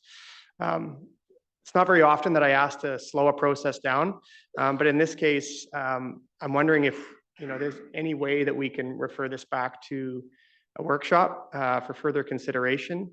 I know we want to get the capital plan approved early, and I recognize the benefit in doing that, but I feel like we're doing it not necessarily in the right order. And so I'd just like to propose that I'd like to see this deferred to a workshop if we could, given that we don't have to approve it tonight if we don't want to. Yeah, I think that considered this, and I think what we should do is test the motion that's before us. And if the council doesn't reach a majority vote on the budget before us, then we have to look at what alternatives we have, whether that's to refer it to a workshop or to refer it to, or if there is some very specific change that you wanted to make tonight, although I would highly recommend that we don't, adjust the budget on the fly in that kind of a way, and a workshop would probably be better suited. But I think it's fair. We've told the public, the report is in the package. We've told the public this is what we're going to be having a discussion on. We've had meetings in advance of this leading up to this point. I think we should see if the majority of the council wants to support the package as presented at this point, and as changed from the 9% proposal that was original. And so the order of it would be that I intend to test the vote on the staff recommendation. And if there isn't a majority vote for that, then we'll look at alternatives at that time. Okay, if I kind of just use the rest of my second, I don't think I used the full 2 minutes. I think there is an advantage to referring this back for a workshop. As much as this has been a process, and this isn't the first time we're looking at these projects, I don't think there's any need to approve it tonight. If we could just wait, even a week or two, and be able to really have a more detailed look at some of these capital projects and where our priorities need to lie. I think there's a real benefit in that. So I just want to ask my colleagues here around this table to let's just take the time to get this right. And in this case, there isn't a need to rush this. So yeah, I guess I'll leave it there and see when the vote is tested. Councillor Hansen, your comments? Yeah, thank you very much. I support the 5.5% tax increase. I don't want it to be any more than that. And going forward, I would hope it's going to be less. I absolutely support the idea that we have to be very responsible with our budget and our district finances, and that supersedes any individual project or any individual advocacy by any individual group, some of whom are in the district and some of whom are far, far away. I note that the 5.5%, which includes 1% for infrastructure, and I'm pleased for that, is lower than the 5.75% in 2023, and the 7%, which had no allocation for infrastructure, and the a 7% increase in 2024, which had a 1% allocation for infrastructure. Now, before then, and this is important, we were carrying on at 2% plus 1% for infrastructure for a long time. And in the last election in 2022, the issue of budgets was never an election issue. We were talking as if it was going to be 2% plus the 1%. And then we faced these big increases. Another thing that I want to emphasize is that the community is significantly divided about how we're to confront this infrastructure deficit. The community was surveyed with some 1,400 respondents in early September, and there's almost equal division between those who want to raise taxes and carry on with our services and cut taxes and cut services. And specifically with the type of projects that need to be advanced, again, our community is significantly divided. If the question is whether we need active transportation, including bike lanes, we're number 19 out of 20. If that's the 19 out of 20 in terms of priority. If the question is, do we need parks and recreation services, including trails, it's 2 out of 20. So a lot of uncertainty here and a lot of division. September 6th to 30th wasn't very long ago. That's when this polling was done. And yet already we've faced a lot of change. The whole climate change adaptation circumstance is different because of the challenges of the atmospheric river. And we face a more uncertain economic environment now than ever. In 2 or 3 weeks from now, we may be facing a further uncertain economic climate. I heard you say, Mr. Danhoek, that this doesn't really need to be dealt with until April. And I would be more comfortable, as Councillor Back suggests, putting this off for a little bit of further discussion and analysis. When I say that, I wouldn't want people to assume that I'm going to, in the end, support further spending on the Spirit Trail. That may or may not be appropriate when we consider all of the alternatives. But at the heart of this capital plan is a reduction in spending in the Spirit Trail from 20 to 15 million before grants, and also reduction in ATF fields.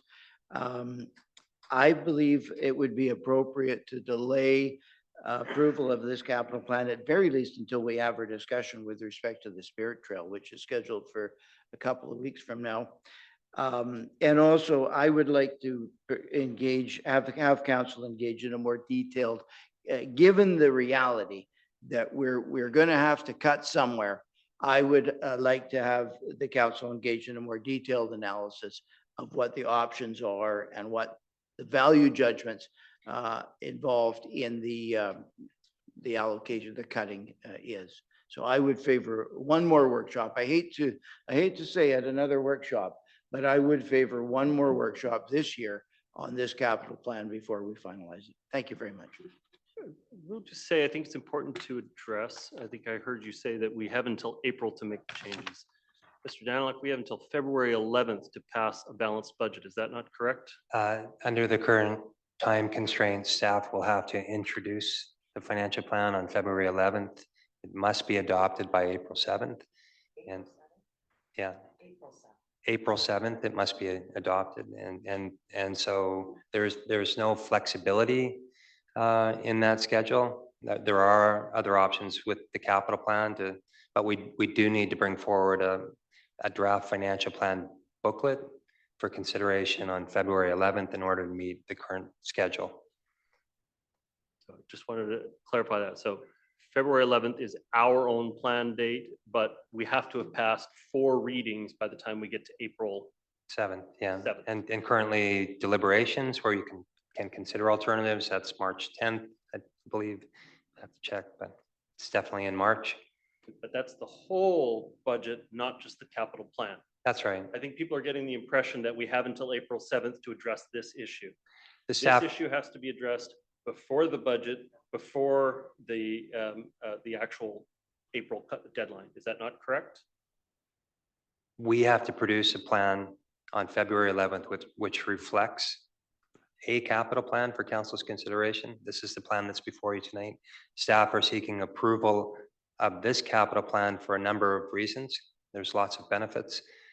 I would suggest that the changes that are under consideration, being that they're in the outer years, are something that we could bring back even past budget adoption after the audit's done, when we have a better idea of where we are financially, where we have a better idea where the senior government budgets have landed, and where we have a better idea where our overall financial position for our community is. Thank you. Councillor Pope. Thank you again for that further explanation and clarification. What I'm hearing is consensus for 5.5% around this table. So I propose an amendment that has us pass this plan tonight and pass the 5.5% and refer it back to staff for some fine tuning on some of the budget expenses and further discussion. Is that possible, Mr. Mayor? I would do it as two separate motions. I would still have the budget go through in the package in the form that it is in, and you can have a follow-up motion that sets up an additional meeting for us to consider things. Also, again, to some degree, the budget amongst the 5-year plan is a bit of a living document. There's what we're committing to for the next calendar year, or actually the calendar year we're actually in. And then there's what the projects that are identified over the 5 years. We're going to have another budget update in the fall. And so the priorities can move around as projects go. If the audit shows, that things are more favorable, maybe there's more flexibility, but we have to equip the staff to get going on this process and in order to be able to meet our regulatory requirements. If after the fact the council decides that they have a different priority they want introduced, or they want to change things, they're welcome to change that. And we have several points along the way that those kinds of things can happen. I would, to answer your question, I would deal them as two separate motions, the one that's in the package first, and then a follow-up motion. Well, I object to that because I think that is actually not fair. This is, I can see and hear on council from all of the remarks here that we are divided about what should be included in the capital plan and what shouldn't. But we have consensus over 5.5%. And so it seems to me we have a path forward. That would be it, to propose this amendment. It doesn't fundamentally change anything, but it gives us that breathing room to get it right, to make sure we're not dividing this community into, people who want Spirit Trail and people who don't. And that's what it's become here. And that's what it is at this table. And meanwhile, we're talking about, millions and millions of dollars and an extra burden on all taxpayers. So I think we need to be careful with this, move slowly with this. Let's do it right, not take a quick vote because, you seem to have the majority on favoring this capital plan, but you've got half almost of the rest of the community saying, no, we want these things that we fought so hard for, that we deserve, that we need to have. If we're not sticking to our commitments from the past, what are we all doing here? Really, what are we doing here? If we can't hold our heads high with the community and say, I voted for this and I'm sticking with it, and here's a way, we're going to find a way to do it. What's the point in being here if that all just changes in another year and another round of budget talks in another 6 months? Thank you very much. Next speaker I have is Councillor Forbes. Use my time. Yeah. Thank you, Your Worship. Well, the conversation is included in some of my comments, but so I'll just do the point form comments that I do have here. As councillors, we have a fiduciary duty, at least I feel we do, to the citizens. as much as I may promise my younger child when they were young, they would get a raise in their allowance. Maybe I had to disappoint them and say, you have to wait a little bit because I can't do that raise rate now. And that's kind of in the position, the position the district's in. These budgets can be reviewed and amended at any time. We typically do it in the spring and we do it in the fall, but it can be done at any time. So should all of a sudden another government body like federal or provincial decide to open up their coffers a little bit to us, we may be able to make a lot of changes by summer. I doubt that we're going to get those from government, but in any case, the point is, it's, as you said, Mayor, it's a moving document. Even this year that we're only dealing with this year can be amended and moved depending on situations. So it's not like everything's in stone. It's like we're doing the financially responsible duty for our taxpayers. The other thing, the things that I sort of wanted to talk about was, and I am in favor of the 5.5 because we can come back and revisit it, and because there can be amendments at any time during the year. So I feel I've got wiggle room there. But as a municipality, we need to go back and do the basics that we're supposed to do and do them first and try to do them the best we can do them before we move on and investing more money in more different new things.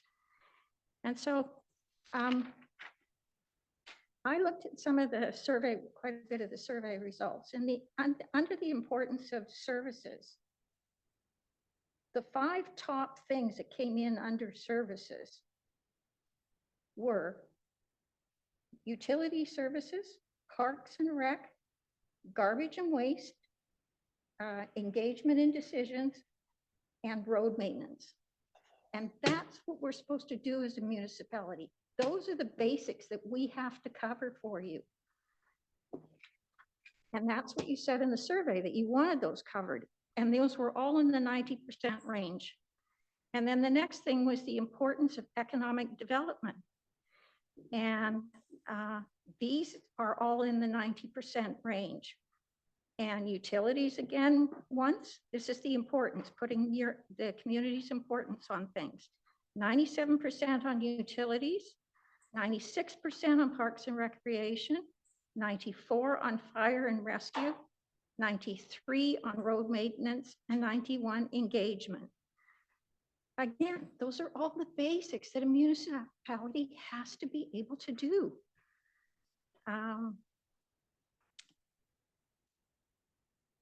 Satisfaction with services.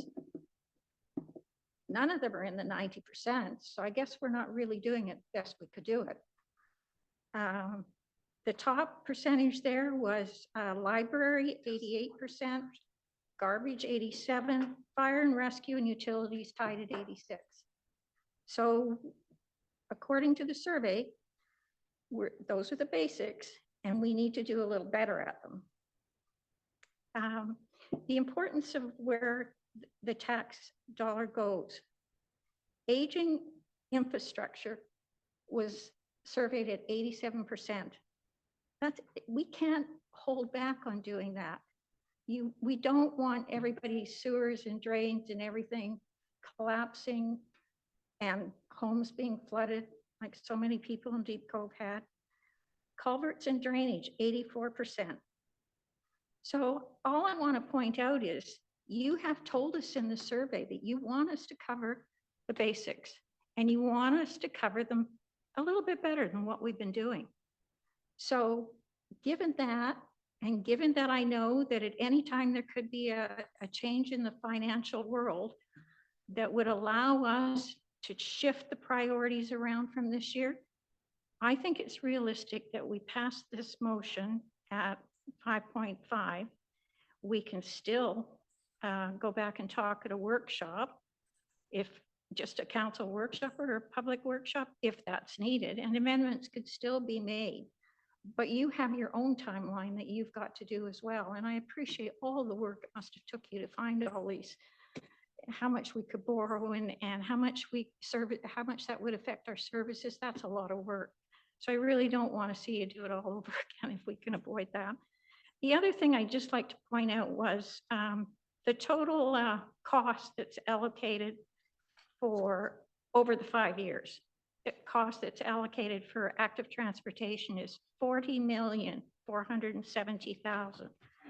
The total amount allocated for climate action over the 5 years, and I don't think there's anyone in this room that wouldn't agree with me that the disasters are going to increase per year. The total budget compared to that active transportation of over 40 million, 16,875,000. So where should we be spending our money? Thank you. Councillor Forbes, second time speaking, Councillor Beck. So I'd just like to support Councillor Pope's motion that we vote on the 5.5% increase. Can we do that? Can we somehow vote on the? It's already been moved and seconded. The motion that's on the floor, in line with that it supports a 5.5% budget. Without approving including the capital priority. plan though, how do we, Which, without sorry? approving the capital plan? Yeah, and I think that's, what I'm worried about is that it's a bit of an end run, and that we told the public that we would have this discussion, that this was the plan. I think we should test a vote on this plan, and if there isn't support from majority of council, then we look at alternatives. That's the goal. The goal always here is to get the will of the room, and I think that question is going to tell us the will of the room. And so are the actions we've taken so far in order to the clerk? So I just think what we're going to see is a divide here, just as we've seen in the comments that have been made.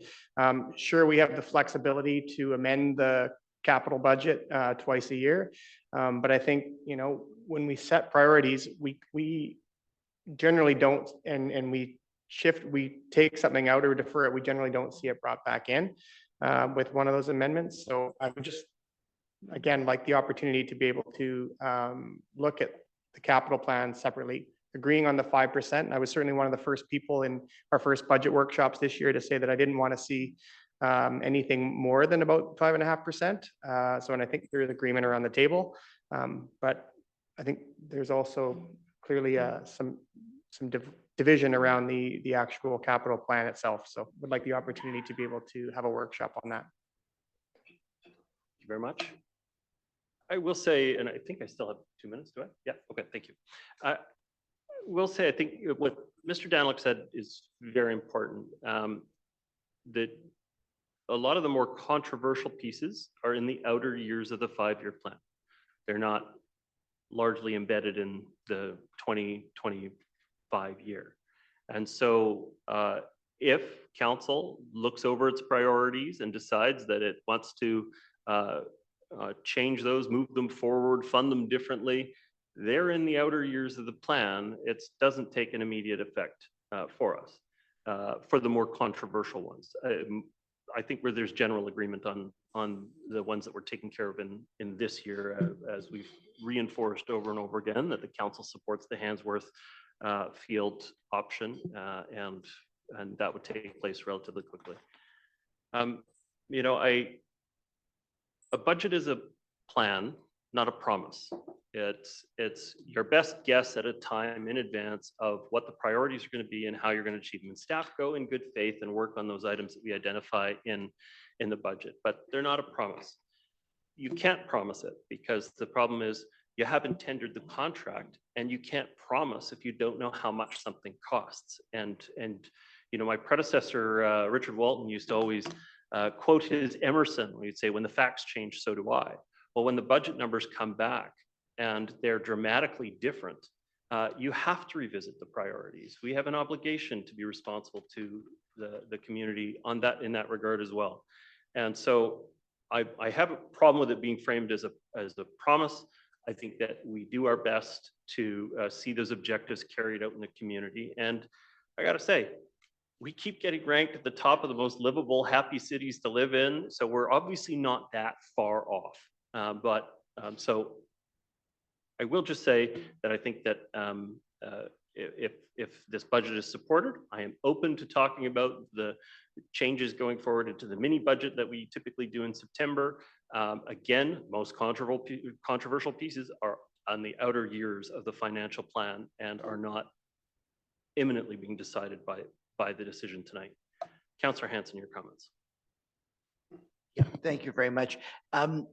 I just reiterate my position that, and thank you very much, Mr. Danelik, and to all staff for all the hard work. I just believe that in this unique case, given the history of these projects leading up to this point, given the ever-changing circumstances in which we are living right now, and giving the very imminent discussion, which is going to be proceeding with respect to the Spirit Trail, that in this case, and hopefully this case only, it is justified to pause, to quickly pull ourselves together, to engage in some reconsideration, and see whether this is in fact the best we can do with respect to the balancing of our priorities. So I will not be voting in favor of the capital plan if it's put to a simple vote in the way that you have described. But I do wish my position to be understood in the way that I've described. Thank you. Thank you, Councillor. I see no further speakers on the matter. Prepared to call the question. All those in favor? Contrary minded? Motion is carried with Councillors Hanson, Pope, and Back opposed. Council? Right. Next item up for discussion tonight is item 8.5. This is bylaws 8706, 8671, and 8688, official community plan amendment, heritage revitalization agreement, and heritage designation for the Cross residents at 1120 Harold Road. The recommendations or comment from staff? So we have staff present. If there are any questions, will somebody be making a motion? I'll move the staff recommendation. Is there a seconder? Seconded by Councillor Forbes. Just my own comments on it. I think this is a reasonable accommodation in this case to preserve a heritage structure, and it is, I think, a sensitive density change in that space in order to make this take place. And so I'll be supportive of the recommendation. Councillor Forbes, do you have any additional comments on the matter? Not really, other than to say, as you said, it's a minor, in my opinion anyway. It's a very small change, and this is a very exciting project to keep a heritage home and develop around it. So I'm really pleased with this project. Thank you very much. Councillor Hanson. Yeah, thank you very much. Thank you to the staff and everyone involved in the proposal, including the proponent. I'm pleased to support this heritage revitalization agreement for 1120 Harold. With the approval of this heritage revitalization agreement, also known as an HRA, will preserve heritage value, the heritage value of the Cross residence, built in 1905, one of the oldest homes built in Lynn Valley, and create 6 stratified units, a mix of 2 and 3 bedroom units.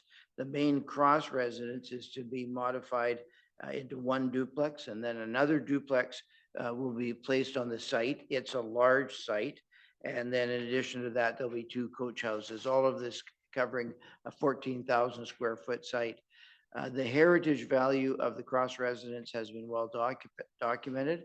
At a public hearing held in November 26, the speakers were largely in favor. The proposal has the support of the district's Heritage Advisory Committee, in which I sit as a district council liaison. And I'm pleased to support this HRA, and I hope to see other HRAs coming before us in the future. Thank you. Thank you, Councillor. Councillor Muriam. Thank you, Mayor Little. And I'll be supporting this as well, because I think it's important to save these heritage homes when we can. And I just did note that I think the concerns that were brought forward, I think the vast majority of people that came to the hearing supported the retention of the home and the HRA. It's just the concern about the parking and the circulation. And I would just say to the applicant, you know, when this is done, I think it would be a really interesting maybe tour for council to see how this actually is going to work, just to really understand that perspective of what we see on paper and what comes to life when it's actually built. I think that would be very interesting because, this area could, go in this direction, possibly. And I think that density, you just want to understand if it actually is going to do what it says it's going to do, given the issues around parking in this community. The automobile is not shrinking in the district of North Vancouver or anywhere for that matter. Thank you. Thank you. Councillor Ma. Thank you. Like most of council, I voted in favor of this project back in October, and during the public hearing process, most of the comments were very supportive. My thoughts on this have remained the same, although I was amenable to persuasion. I support preserving heritage in the district, and this project also increases density in a reasonable manner with 6 units on a big lot. So I support the staff's recommendation. Councillor Ma. Councillor Beck. Thank you, Mayor Little. I was here for first reading when this was introduced, but I was away for the public hearing. I watched the video though and read the comments carefully. Very familiar with this particular property. I walk by it fairly regularly, and I know it's been deteriorating over many years, and note that the applicant has been working with our staff to proposing to revitalize the heritage resident for over 2 years. And I think this is an excellent example of how an HRA, a heritage revitalization agreement, should be used. And I'm excited to see this project moving forward. I think it's in the right part of the neighborhood in Lynn Valley for this sort of density, and in its proximity to the town center. And it is in a very walkable, bikeable neighborhood, and look forward to seeing this project move forward. Thank you, Councillor Back. I see no further speakers on the matter. I'm prepared to call the question. All in favor? Contrary minded? Motion is carried. Thank you, Council. Okay, next item up for discussion is bylaws 8726 and 8730. This is the text amendment to CD 136 for 1510 to 1530 Crown Street and 440 Mountain Highway.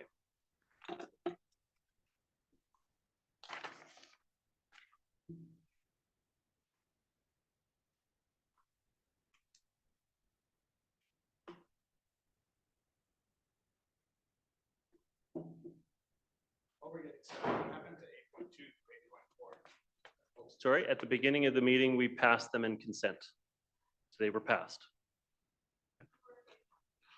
Okay. Next item is 8.6. Welcome. Good evening, Mayor and Council. My name is Mackenzie Stonehawker, and I'm a new development planner here to present an application for a simple 10-year switch from strata to rental for a previously approved CD zone. My presentation is 4 slides long, and given the time, I will try to be brief and answer questions after. The project has gone through a robust process and was adopted and approved in 2022. The applicant has been working towards their development permit, but due to a change in financing and market conditions, they're requesting to convert the tower from strata to rental. That conversion is to the district's benefit in terms of our aim to provide rental housing. The site is on the corner of Mountain Highway and Crown Street. Fire Hall 2 is directly adjacent to the north, as is Hunter Street and Sealand Park. To the east is Marie Place, another project approaching construction. The site is already zoned CD 136, which proposes a 24-story tower and 2 mid-rise buildings. The center building includes 45 below-market rental units. And the proposal also includes commercial on the ground floor, a child care center, improvements to the public realm, most significantly the southern portion of the town center plaza, and pedestrian mews. As I said, the purpose is to convert this tower from strata to rental. Converting will increase the number of units by 9 to 429 units due to internal layout changes, but it doesn't impact the below market units that are located in the center building. The update to the housing agreement is so that it will apply to all 3 buildings and is consistent with our current practice to establish rents at occupancy. As the design has progressed, we now have the opportunity to improve the project by including a few other minor amendments: less vehicle parking, more bike parking, more indoor amenity space, a rental office, and in-suite cooling. In terms of district policy, the project was already in line with the official community plan and the neighborhood implementation plan, but the change in tenure brings the project even more into alignment with our goals to provide rental housing. It's an unusual case where the district will receive certain benefits from the previous approval with strata homes in the tower. Plus, with this amendment, we also benefit from 214 more units of new rental housing. The existing benefits are all going to continue to apply. The land dedication is about 1,500 square meters. New lane will be constructed. We get the market rental up to 100% rental, 384 market rental, 45 below market. The CAC remains as a cash contribution, and DCCs will be contributed and calculated at time of building permit issuance. So to implement this conversion to rental, we required text changes to the CD zone, modification of the housing agreement, and modification of the development covenant. And staff's recommendation is to give the bylaws first, second, and third reading tonight. Thank you. Thank you very much. I'll be moving the staff recommendation. Councillor Hanson, you second. Thank you very much, Councillor. Yeah, I know that it's incredibly important for our community to be intentionally producing purpose-built rental. I know that it's not going to be affordable out of the gate in our typical definition of affordable. But as it ages over time, it will start to fulfill those more affordable roles for our community. We had a 17-year period in the District of North Vancouver where not a single purpose-built building was built.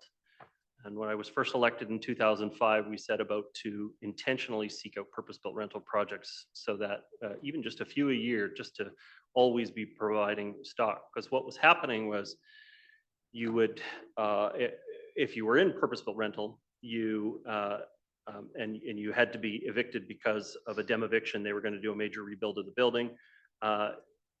You would try to go to something that maybe was 5 years older to try to get in the same kind of ballpark for cost, maybe a slightly newer place, but something in the ballpark. But it was never built. And the 10-year-old older place was never built. And the 15-year older place was never built. And so there was this ladder with a whole bunch of missing rungs. And when you left your housing, there was no opportunity for you to come back anywhere close to the same kinds of prices because there wasn't stock aging in the community. And so I do support this, and I have been supportive of purpose-built rental in our community to make sure that we always have aging stock being produced in our community, because that's the only way you're going to produce affordability in the long run. It is obviously important for us to also make opportunities for secondary market rentals as well. But there's no question when it is done at a professional standard across the whole building that it actually produces a more reliable product in your community. So I'm supportive of the recommendation. Councillor Hanson. Yeah, thank you very much. Thank you for the work of staff. I'm pleased to support this rezoning to approve 429 rental units in Lynn Creek. This matter came before our last council in 2022. And at that time, the proponent was seeking approval of a mix of market strata and rental with some ground floor commercial and daycare space. And I voted in favor of the proposal at that time. I voted that way because of my pledge in the earlier election campaign to support rental housing, my support for the commercial and for the daycare space. I remain supportive. I note that there is a $2.5 million community amenity contribution, which was negotiated in the original proposal due to the strata component of that proposal, and that community amenity contribution remains. I think that's a real benefit to the district. I note that we also continue to have 45 below market rental units. And as with the earlier proposal, I would have preferred less parking. You're going to continue to hear this from me in these very densified areas with a lot of traffic issues near transit. I think we should have less parking and make it more affordable in that way. I also would have liked to see less height. 24 stories is, in my view, tall for this location. However, I believe the 429 rental units, for all of the reasons described by Mayor Little in his previous comments, justifies this proposal, and I'm very pleased to support. Thank you. Thank you, Councillor Hanson. Councillor Beck. Thank you, Mayor Little. So I was supportive of this project during the last term of council. It does represent really a key piece, the heart of this town center. I wanted to ask a question in terms of the commercial space. There's the grocery store, through your worship. Was there another commercial space as well? I thought there was a kind of a cafe type restaurant type space. Yeah, through your mayor or through the mayor. There's the grocery store, which will be around the same size as Queensdale Market, and there are 5 other CRUs. Thank you for clarifying that. So I think, these particular components, the small CRUs and the grocery store, is certainly something that residents in the area have been wanting for a very long time. And I think, it is still very much needed, along with the childcare spaces here.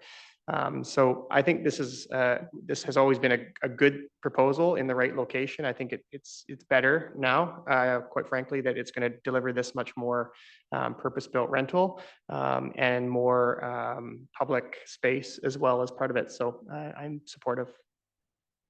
Thank you, Councillor. Councillor Murray. Thank you for your presentation. So what does it mean when we say grocery store exactly? Like, is that a guarantee?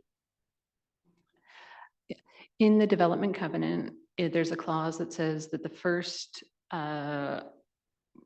tenant, occupant of that CRU, commercial rental space, has to be a grocery store operator, and that it has to remain that way for at least the first 10 years.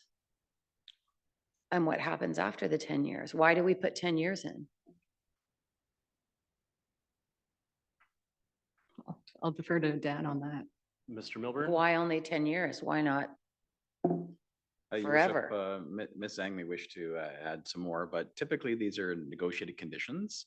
And we don't know what the market conditions will be like in 10 years. So it's our assumption that over the 10-year period, we believe it will be needed. After that, we allow some adaptation in the marketplace. I note that with any tenancy, there is significant investments in tenant improvements that occur that will essentially set that property up for success going forward in terms of its use as grocery store. But again, market conditions can change. It's often challenging when we specifically pick one use for one site, because there is some natural ebb and flow in the marketplace. And this is an evolving center. We will see more commercial uses coming into this area over time, and it will adapt.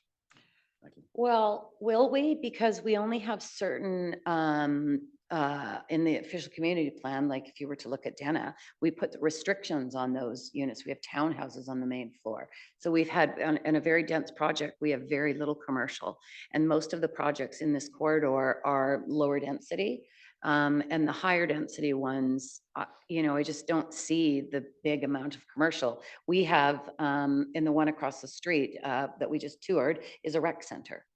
So again, a loss of commercial. And we know that we also identified Lions Gate to have a grocery store, and for some reason that's not occurring. And these town centers were meant to be complete with all of the services that you need for a town center support, so they don't get in their car. And we've lost the one at Lions Gate, and I don't know why we would. So I'm like, I don't agree that it should be a limit of 10 years. I think we need a grocery store there so people can pop down go and utilize the space. And I'm not sure why we would agree to a 10-year limit. Much like the project that was just passed that was double the density of the official community plan in Capilano. That was a We can't, 10%. just to be clear, we can't talk about it. I'm not talking about anything new, other than it is a double of density, and I know the rules in regards to this. I'm not receiving information, I'm giving it. Still a matter that is closed. I understand, but I'm not receiving any new Talk information. about it when it's closed, Councillor. Not, It's not about I can't receiving receive information. any new information. I'm just stating It's that not the available for OCP was discussion of doubled, any kind. an area in the district doubled the Sorry, density Councillor, in the you're out OCP. of order for a sec here. I'm going to go over this. It is, when it is not available for discussion, it's not available for any form of discussion. It's not deciding whether it's new information or old information. It's not available for discussion. It's nothing new that I'm repeating. It doesn't now. matter. It's Is there not something available funny, for Councillor discussion. Ma? I would just note that this is just over 10% of below market units, which seems to be for the below market, which seems to be not the greatest deal in comparison with other applications that have received the same comment. Interesting process that the provincial government has put us in. And this is a text amendment. It's not a rezoning, or I guess a rezoning text amendment that I guess this is unusual. We don't run across these very often. But challenging in regards to keeping our OCP straight in what we're trying to achieve, and not addressing the service levels for the local community. I quite frankly don't know how we continue to add thousands of units on the North Shore, thousands and thousands and thousands between 3 municipalities and 2 First Nations, and a bridge that has not had any improvements to it since the 1950s. The traffic is at gridlock. It continues to be gridlock. And we continue to support more density in the hopes that somehow it will lower affordability and it will get everybody out of their car. We know the mode shift on active transportation has only shifted by 1.5%. And although that this has already been passed once, it seems the developers are determining what works best for them instead of what works best for the process and our community. And as I voted against this the first time, I'll be continuing my consistency and voting against this one, as I don't feel a 10% below market unit count is any great benefit for us. Thank you, Councillor. Mr. Milburn, did you have additional comments? Your worship, it was just a point of clarification. There was a reference to a proposed grocery store in Lionsgate.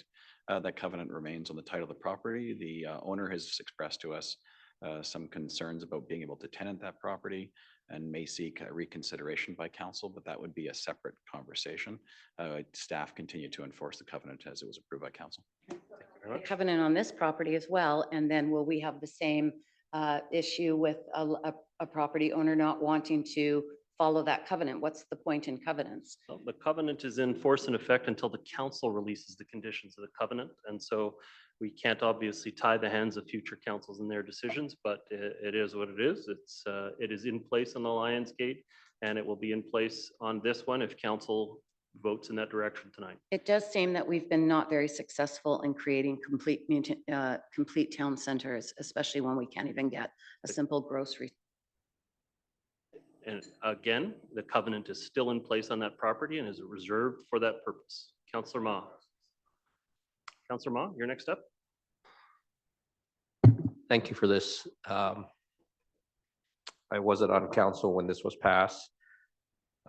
I'm going to respect that the project had the support of council at that time, but I do have a question. There's 9 additional units as a result of them moving from strata to rental. Now, did they reduce the number of 3 bedrooms or something? How did they get the extra units? You're correct. In the tower, a certain number of the 3 bedrooms were reduced to 1 bedroom plus 10s. And there was also a few changes, for example, in the building that's on the right, the northmost building, they reduced it by 2 units to provide another amenity room. So the number of units is fluctuating based on an amenity room, the rental office, and converting some 3-bedroom units to 1-bedroom to plus 10s. Okay, but thank you, Councilor Murray. Are we not trying to encourage families in that area? Sorry. Yeah. Maybe. Thank you very much, Your Worship. We've provided information that's available online in terms of our production of family-oriented units. We are, I would say, substantially more successful than our counterparts in the metro region. The Metro Vancouver Data Book publishes that our total count of rental properties is around 16% of units are family-oriented in the district.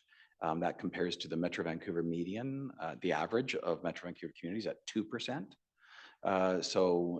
We're doing quite well. In terms of the particular changes, I would note that while there is some small changes to this overall project, the overall increase in units is substantial in terms of increases of units of all types.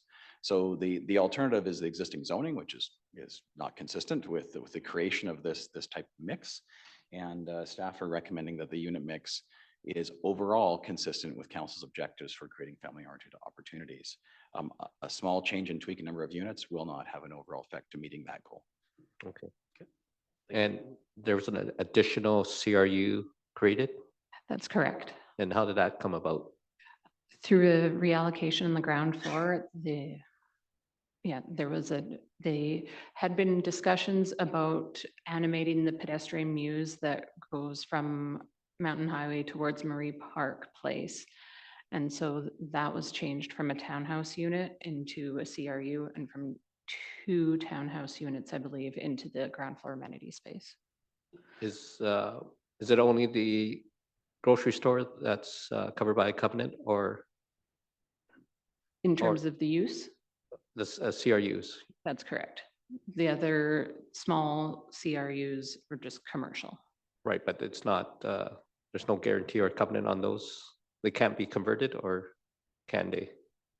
Converted to residential? Yeah. They cannot be converted to residential. Yeah. Okay, thank you. Very much. I see no further speakers on the matter. Prepared to call the question. All in favor? Contrary minded? Motion is carried with Councillors Murray and Forbes opposed. Thank you very much, Council.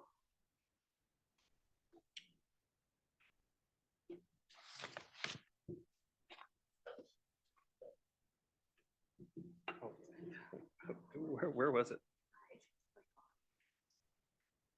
Okay, on this item 8.7, proposed coach house bylaw amendments, we need to put it up on one of the room screens, I think. We caught a typo, typographical error on there. It says ROM instead of room, or from, ROM instead of from, there you go. So that's noted in the report and noted here that there's a change for that in the bylaw. Okay, and this is for the proposed coach house bylaw amendments. And staff for initial comment on the matter.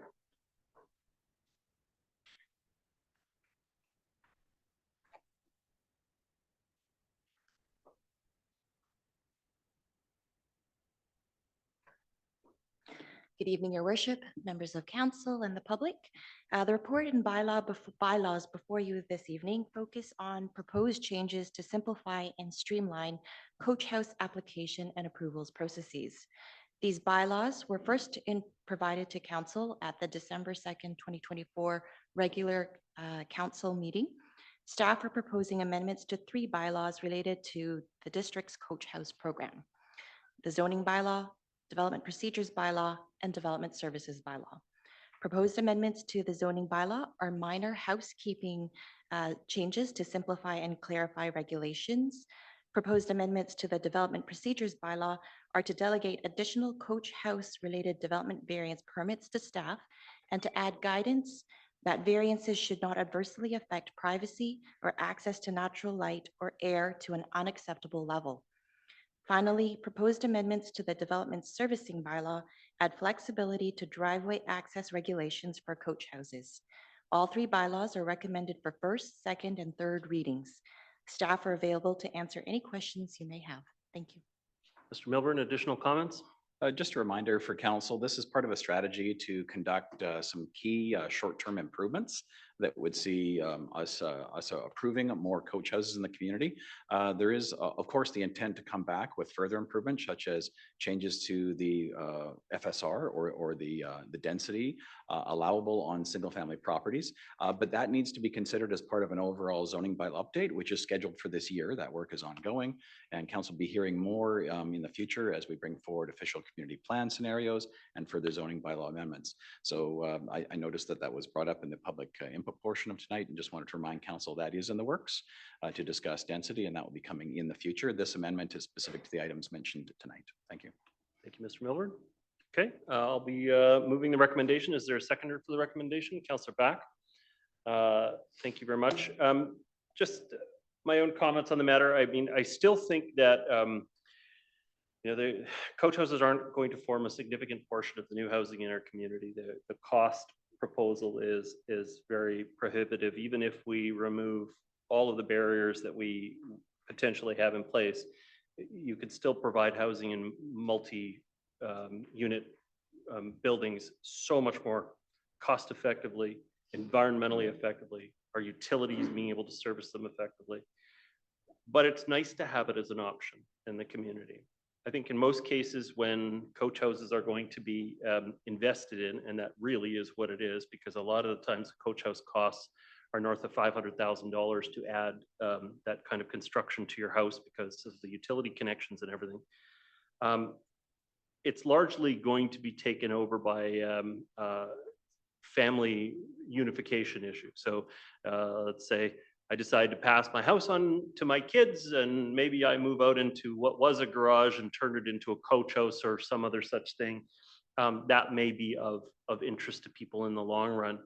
But the expenditure has a very challenging ROI in the marketplace, and you'd be better off to produce housing in many other ways. Secondary suites, another matter. You could produce a secondary suite relatively cost effectively within a house, but coach house is always going to have a bit of a steep challenge financially to it. But I'm glad it's an option in our community, and so I'll be supportive of these recommendations. I will, just with my remaining time, make a quick comment about the other things that Mr. Milburn referred to. I don't think that the district should be increasing the FSR until we've had the discussion about basements.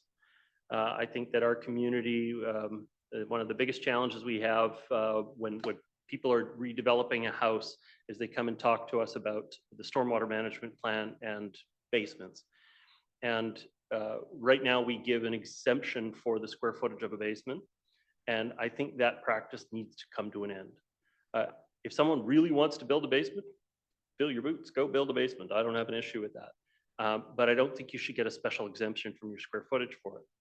And we should be compensating people with some more above ground massing. And I think those two conversations have to happen at the same time. The coach house production, above ground massing, new home construction above ground massing needs to be done in conjunction with the removal of the current allowance exemption for basement space. Some people will still be very committed to a basement space, but I think the net positive to the community is you're going to see more of the secondary suites that are produced in the community be above ground suites with natural light and access rather than the window well situation you have in a lot of cases with underground secondary suites. So there's a lot of benefits that can come with us having that discussion. So Mr. Milburn, I will just say it again. When we have those discussions, I think we should have them in conjunction with each other. But I'll be supportive of the motion before us tonight. Councillor Back. Thank you, Mayor Little. I do agree with all of your comments. I've been here for all of the coach house discussions over the last number of years. And I think the more we can delegate these decisions to staff, the better. I think every single one that's come to council has been approved. And I agree with your comments. Coach houses are never going to make up the majority of our, diverse housing needs, but they certainly do work for some people. And I think for those families who it does work for, we should be making it as easy as possible. I know the density discussion is one that we hear coming up quite a bit, so I'm looking forward to that discussion in the future. Yeah, I'll just say anything that we can do to promote the uptake of coach houses for those, that it works for, financially and for their families, and we should be doing that. So I'm supporting this tonight. Thank you. Councillor Mall. Thank you. Very similar comments to Councillor Back. I know that this report is only phase one, whereby the process will be streamlined, but I still fundamentally believe that people will consider building coach houses. This is the type of soft density that I think our community will support. I'm eager for staff to come back with phase two, where hopefully FSR is considered with the basement issue. So we will have more than this 43 coach houses in the district. Notwithstanding the comment by the mayor, I do believe that people will consider coach houses for reasons other than financial return. So I'm happy to support this. Thank you. Thank you. Councillor Murray. On page 408, it says in the last paragraph, it says the proposed amendment to Schedule B adds specification that a variance should not adversely affect privacy or access to natural light or air of an adjacent dwelling or property to an unacceptable level. What does an unacceptable level mean? Is that, do we have a definition of what that means, or is it just a judgment call? Mr. Milburn? Yeah. Undue hardship comes from essentially we engage often in variances with neighbors. We try to understand where the concerns are, especially when you have, say, windows that are back to back or overlook in private spaces. So we try to look at circumstances on a case-by-case basis. The purpose of adding that condition there was to make sure that staff turn their mind to the issue when evaluating the proposal, because many councillors had expressed that as a key concern in the delegation of this discussion. So staff wanted to make sure that we reflected that concern within it, but really it's a balancing of trying not to cause an undue harm, and there's a professional judgment.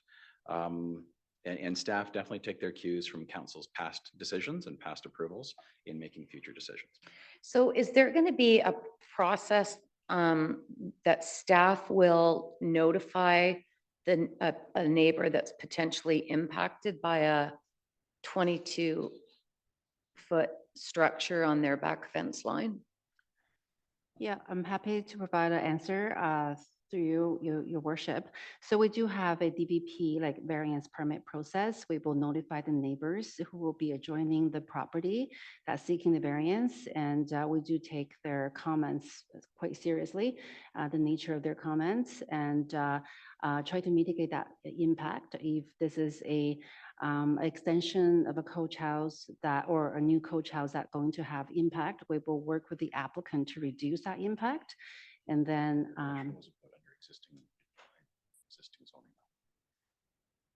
so yeah, like under existing zoning, is there going to be, I don't believe that, there's going to be many applications for coach houses in the district, but I think if there's speculators that are buying lots and then redeveloping, they will, in certain areas of the district, they may put them in.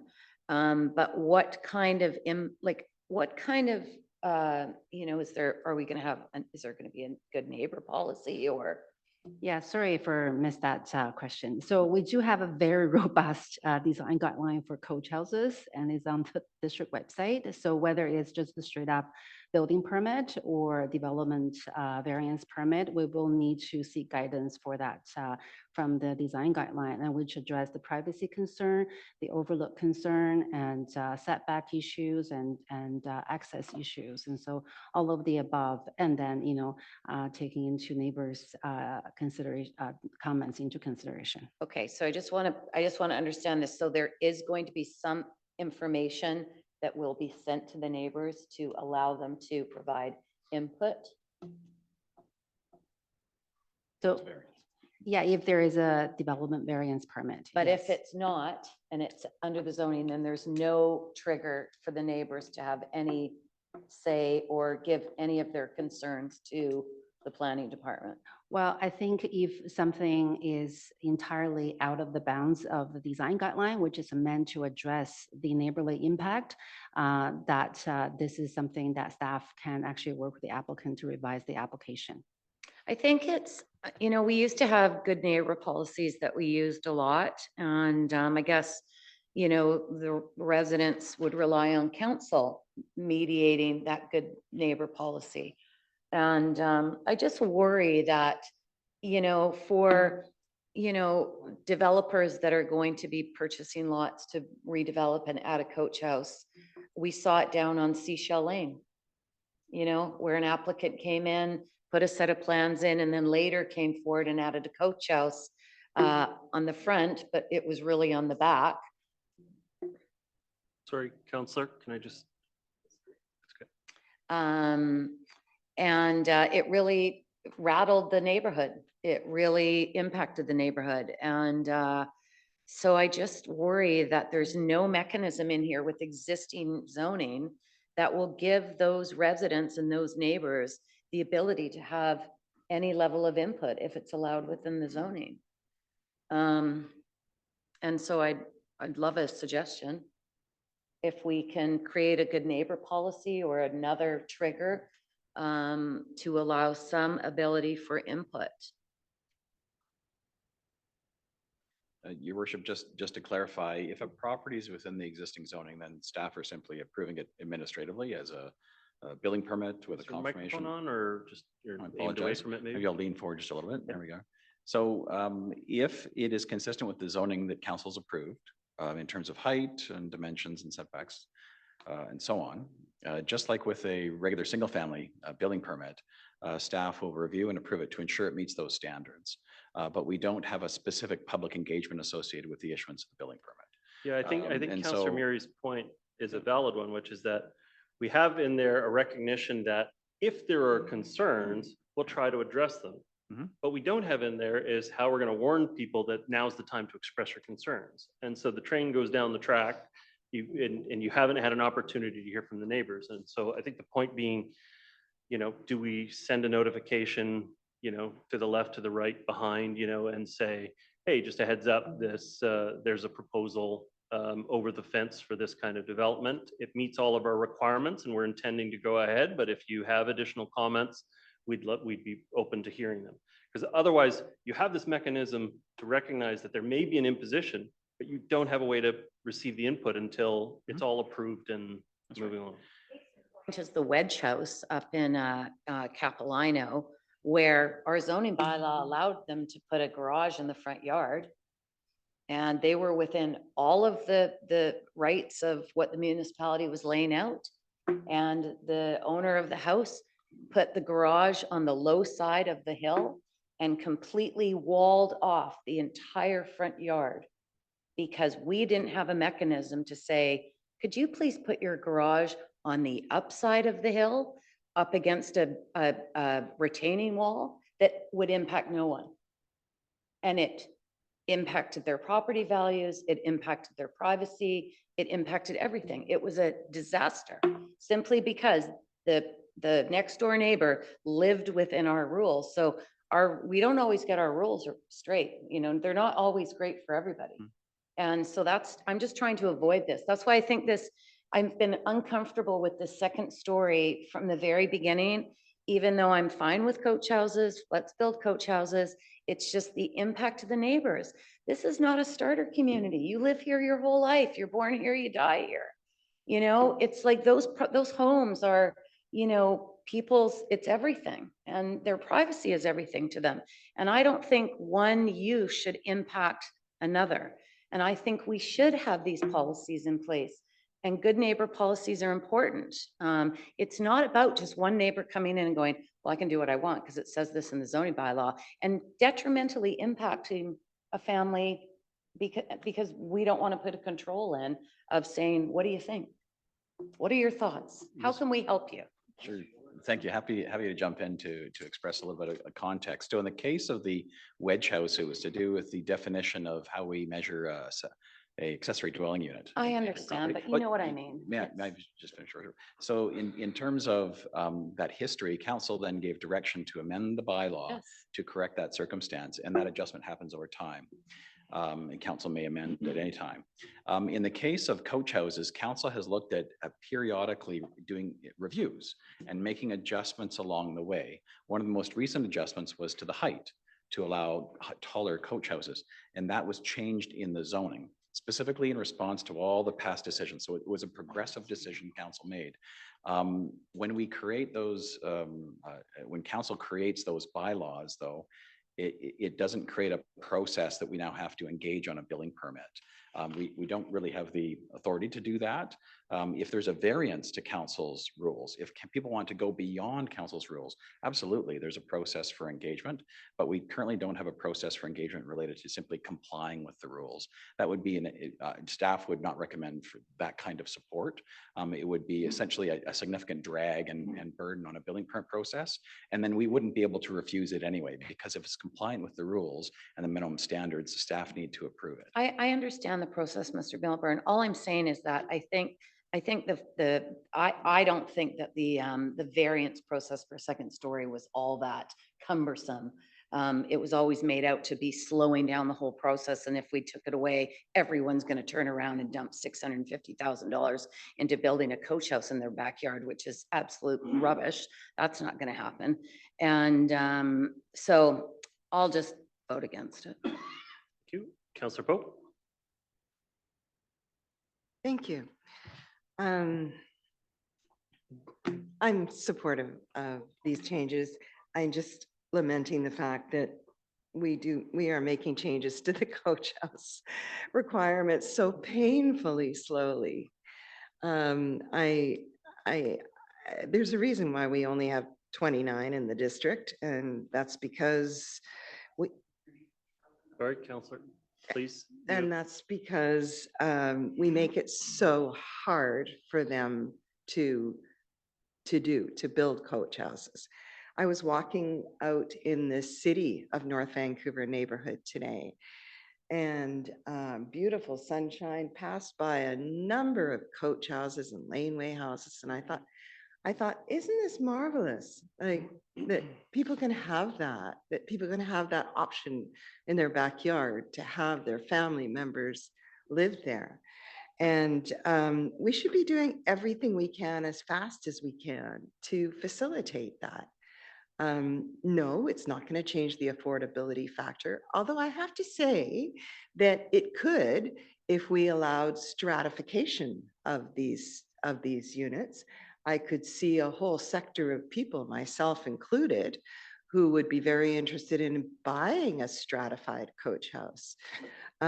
So I think that's another whole untapped market and a way to keep seniors and other people on the North Shore, so that they don't have to move across bridges to afford something. And I also, I don't know, Mr. Milburn, I've been asking for templates for coach houses for 2 years now. And we still don't have it, but Kelowna's had it for a couple of years. It seems to be working really well. So again, to Councillor Back's point, I really believe we should be making this as easy as possible. Thank you very much. I don't see any other speakers on the matter. Prepared to call the question. All in favor? Contrary minded? Matters passed. Thank you very much. Okay. I think, sorry, did I note Councillor Murray was opposed and anyone else? Thank you very much. Sorry, should have done that. Okay, council, at the last time on the agenda, we had already passed through consent, and so we've completed the business of the council meeting or of the report section. We'll go and check and see if there are any reports that you would like to make. Mr. Stewart, no additional comments? Members of council, would you like, anyone like to make a report?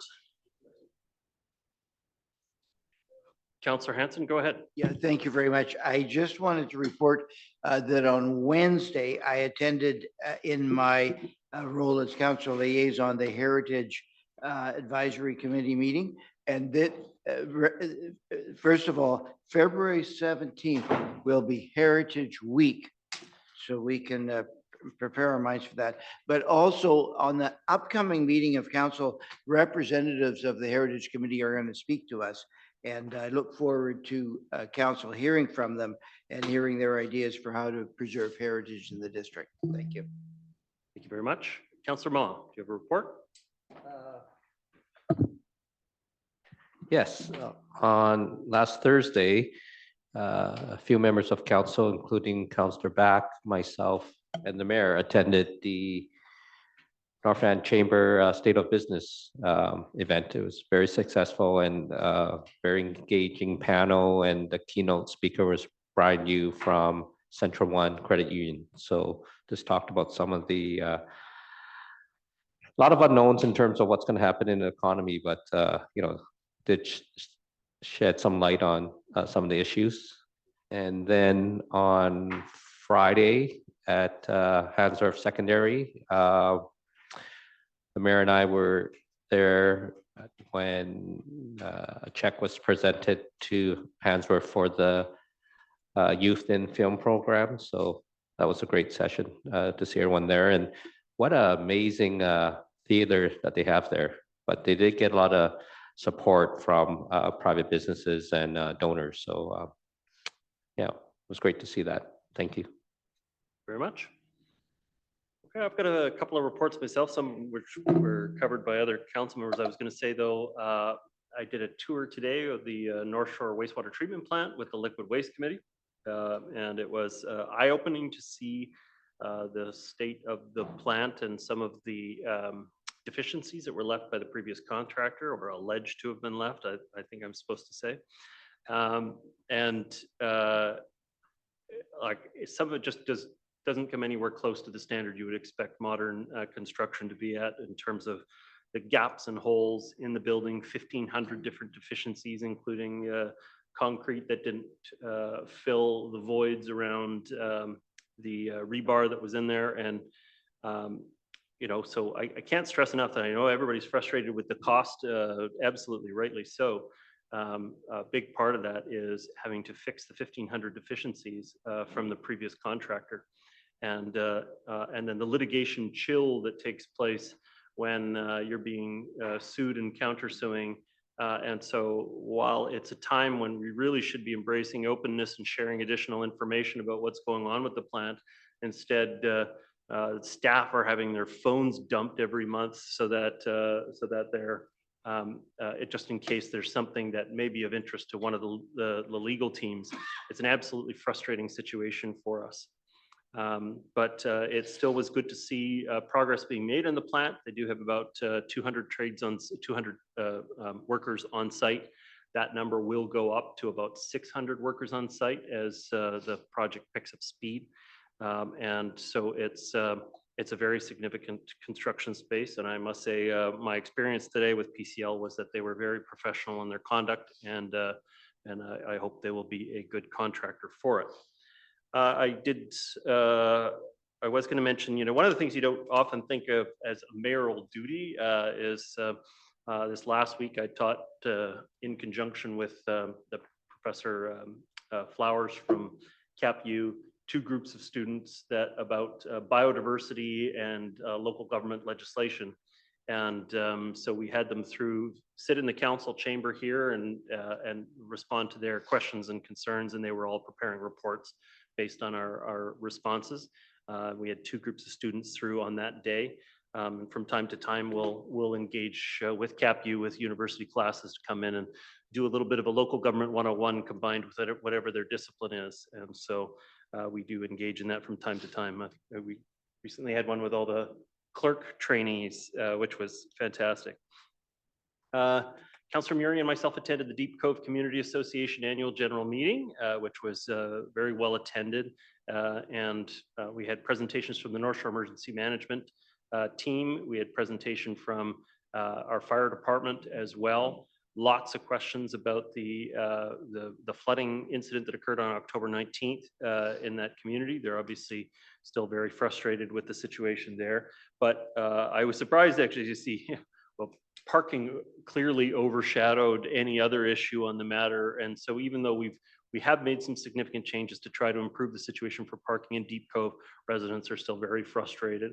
And so I've said, well, we'll still tweak from time to time, but we're trying to balance the function of a town village and the customers that need to be able to come and go, plus the tourists that come in, plus the residents, and trying to get something that will work. Unfortunately, we're probably sitting in the spot where none of them are happy with what we've done. And that, I don't know if that means we're doing something right or whether we need to move it around, but there's no question on those busy days in the Cove, it's a very uncomfortable place for residents to be able to just carry about their day. And I will say a last quick report on the Lynn Creek Community Center tour that all of council went to last Monday night. We got to see a near final product for the community center. We do intend to open that facility up in the next couple of months. And they're waiting for some final furniture shipments to arrive, but most of the rest of the facility was in and up and running. And look forward to seeing that added to that community. When we started the discussions in that area with the original design charrette, I remember we decided that a rec center, community center space was going to be a real important piece of creating a complete community down there. It's not a complete community yet, but opening the doors of the community center, I think, is going to be a really important milestone in the development of that neighborhood. And I'm looking forward to us celebrating that in the community when that happens the next couple of months. And we'll be very public about that. I don't have any other reports. Councillor Murray, did you have an additional report? I just wanted to add that Lindsay Whittam, one of our Deep Cove residents, she is one of the leading brokers at RBC at the shopping center in Dollarton. And she's a huge volunteer in the community. And she created a program she's able to give out grants every year. And we've been in receipt of $6,000 that we've raised over 4 weekends picking up garbage in the Cove. I've gone to all of the events. And so we've got that money set up in an account with the district, and we're going to be working with the local community to look at some flood mitigation equipment, maybe those sort of blow up tubes that help prevent water when the next atmospheric river comes. So it was a community event. Lots of the RBC employees came out to take part, and some residents in the Cove. So thank you. Councillor Ma, did you have another one? No. Well, just wish everyone a happy Lunar New Year on Wednesday. Year of the Snake. Fantastic. Thank you. We've completed the business of the evening. I'll accept adjournment. Moved by Councillor Murray, accepted.